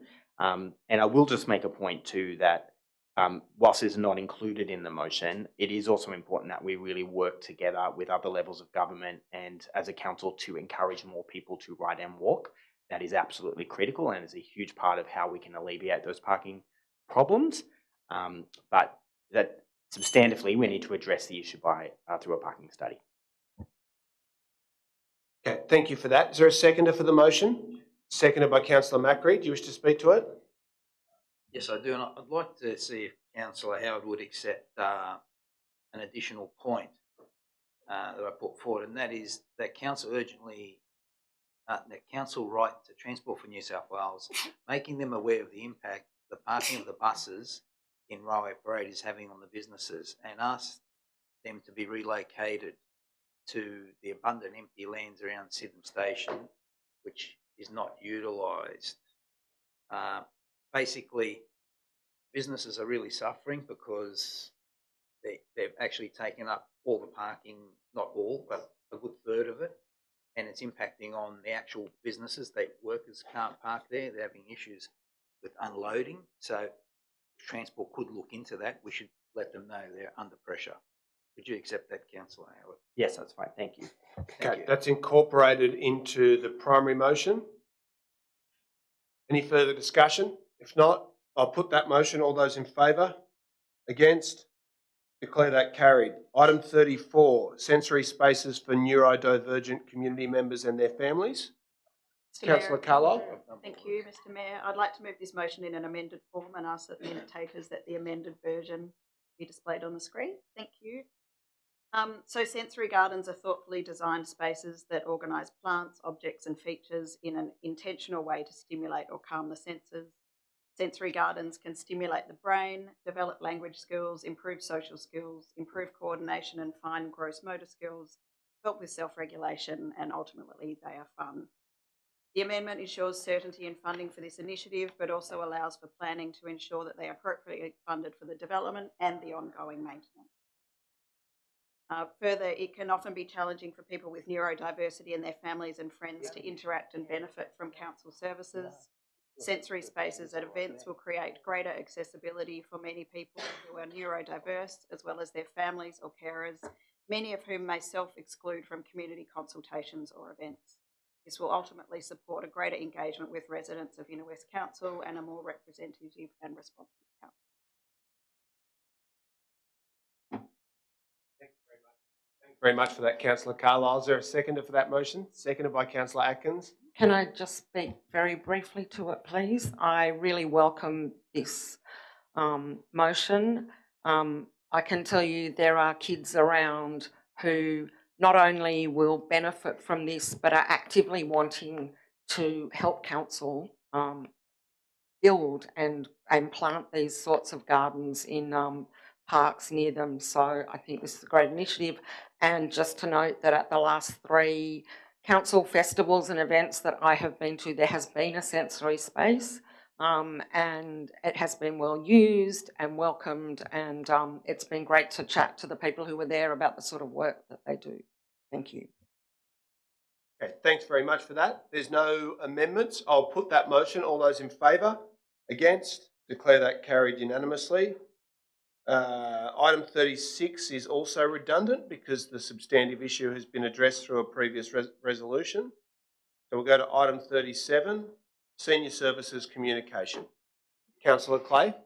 Thank you. Excuse me. I'd like to speak to the motion and make an amendment. The purpose of this motion came out of my becoming aware of the directory when I was using some services for seniors. And I realised that it was only being made available through council sites. So this is broadening its distribution to the wider senior community, so they have a greater understanding of what services are available to them within the council, by the council, and from wider groups, for example, like Dementia Australia. So this will enhance their lives. I would also like to move an amendment to that motion, which has been submitted. It's an additional wording, so it now reads that council send a written communication to all residents older than 55 years of age, informing them of local policies and programs for seniors by inclusion of the Inner West Seniors Directory brochure to be funded by the existing communications budget. Thanks very much, Councillor Clay. Is there a seconder for that motion? It's seconded by Councillor Macri. Do you wish to speak to it? That's waived. Is there anyone who wishes to oppose the motion? If not, I'll put that. All those in favour? Against? Declare that carried unanimously. That brings us to item 38, Notice of Motion, Community Engagement, Council at your door. Councillor Clay. Thank you. I'd like to speak to the motion and move an amendment. As we're all aware, there are many avenues for the community to provide feedback to council, but this is a way of adding another layer, which was highlighted tonight during the discussion from the community members that attended and expressed their concerns about a survey. So this is another layer that allows them to provide feedback, and it's, as we all know, door knocking is a very effective way of meeting with the community. So the amendment is that council expand community consultation on major projects by door knocking residents to obtain direct feedback on their views regarding the proposed project to be funded by the project's budget. Thank you for that. Is there a seconder for that motion? Yep. Seconded by Councillor Atkins. I have an amendment as well, which I provided to the minute takers. Do you wish to speak to it? Only briefly, just to say that I do think that we need to understand a bit more about how this would work and the costs of it, for which reason I'm suggesting we ask for a report by the December meeting. Councillor Clay, are you willing to incorporate that amendment into the primary motion? Yes, I am. That's incorporated. Is there any further amendment? If not, I'll put that. All those in favour? Against? Declare that carried unanimously. Item 40, Notice of Motion, Mort Bay Park. I would like to move an amended version of the motion, please, Chair. Please do, Councillor Ferguson. Yep, can we please have the minutes? I'll ask the minute taker to display the wording of the amended motion on the screen. Thank you very much. Just an explanation of the amendments. There were two items that were accidentally left out of the motion. One is that we would commence community consultation in 2024 of the priorities of the local residents for inclusion in the upgrade, and also receive a report to the February Ordinary Council meeting on the outcomes of the consultation and identifying which of the improvements can be undertaken immediately and which will need to be subject to a procurement process. Just to briefly speak to the motion, in the inner city where backyards are scarce, our green spaces are vital to health and the well-being of our community. It's where we exercise, unwind, socialise, play, celebrate, connect, walk our dogs and much, much more. They have a huge significance to our local culture and lifestyle, and they're the heartbeat of our community. Mort Bay is a much-loved park, and due to its beautiful harbourside position, size and ferry wharf, it's a flagship park for the Balmain area. The park is a really great space already, but with community consultation, we're looking to upgrade amenities and facilities so it can continue to fulfil the diverse needs of our residents while maintaining the beautiful natural environment of Moort Bay. Thanks very much, Councillor Ferguson. I'm very happy to second the motion. Is there anyone who wishes to amend it or to oppose it? If not, I'll put that. All those in favour? Against? Declare that carried unanimously. That brings us to item 42, notice of motion, investment in active transport across the Inner West. Councillor Ferguson. Thank you. I would also like to move an amended version of this motion, please, Chair. Please do. Do you wish to speak to it? Yes, again, just briefly. That's been displayed on the screen. Thank you Over very to much. Thank you. I would just like to point out in the amendment that we have changed the terminology for doubling the total budget for cycleways to active transport, and that in item 3, that we continue to work with Inner West Transport community groups to identify, extend and deliver on key cycling corridors and pedestrian access. Just very quickly, Council active transport funding over the last term was invested in traffic facilities and implementing PAMP, the Pedestrian Access and Mobility Plan. Cycling was primarily funded by grants. Doubling the council investment will allow council to further invest in traffic facilities, PAMP and cycling. As we tackle housing supply and increase density across the Inner West, we need to also look at supporting our infrastructure and lifestyle. We're at a pivotal time with climate change and housing supply affordability issues. We need to reduce emissions and increase density. Active transport is key in both. Short, local trips to key destinations such as shops, public transport and schools are the focus here. We need to take a holistic approach to active transport by educating drivers and encouraging and supporting people that are able to consider riding or walking as a viable transport option. A great way is to start with our kids by supporting them to safely commute to school. To do this, we need infrastructure. Bit by bit, step by step, we grow, and this investment is part of the growth. This is an investment for the future generations. I think it's a worthy investment for the Inner West Council across this term. Thanks very much for that, Councillor Ferguson. Is there a seconder for the motion? Happy to Seconded by second that. Councillor Scott. Do you wish to speak to it? No, it's waived. Thank you. Okay, that's waived. Is there anyone who wishes to amend the motion or to speak against it? If not, I'll put that. All those in favour? Against?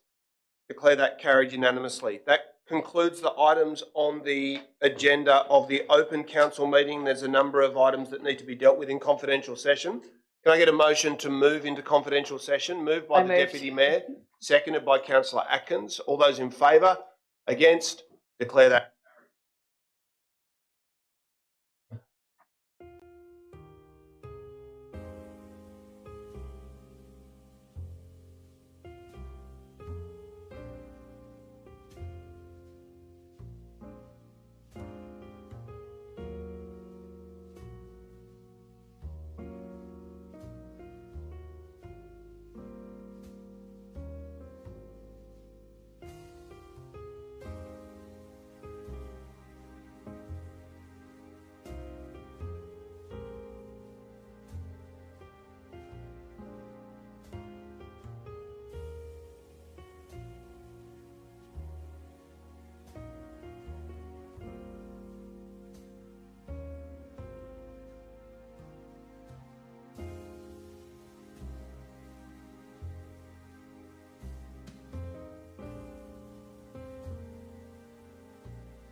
Okay, the broadcast has reconvened. Having concluded the business of the meeting, I'll declare the meeting closed. Thanks very much, everybody. Congratulations on your first meeting of the new Inner West Council.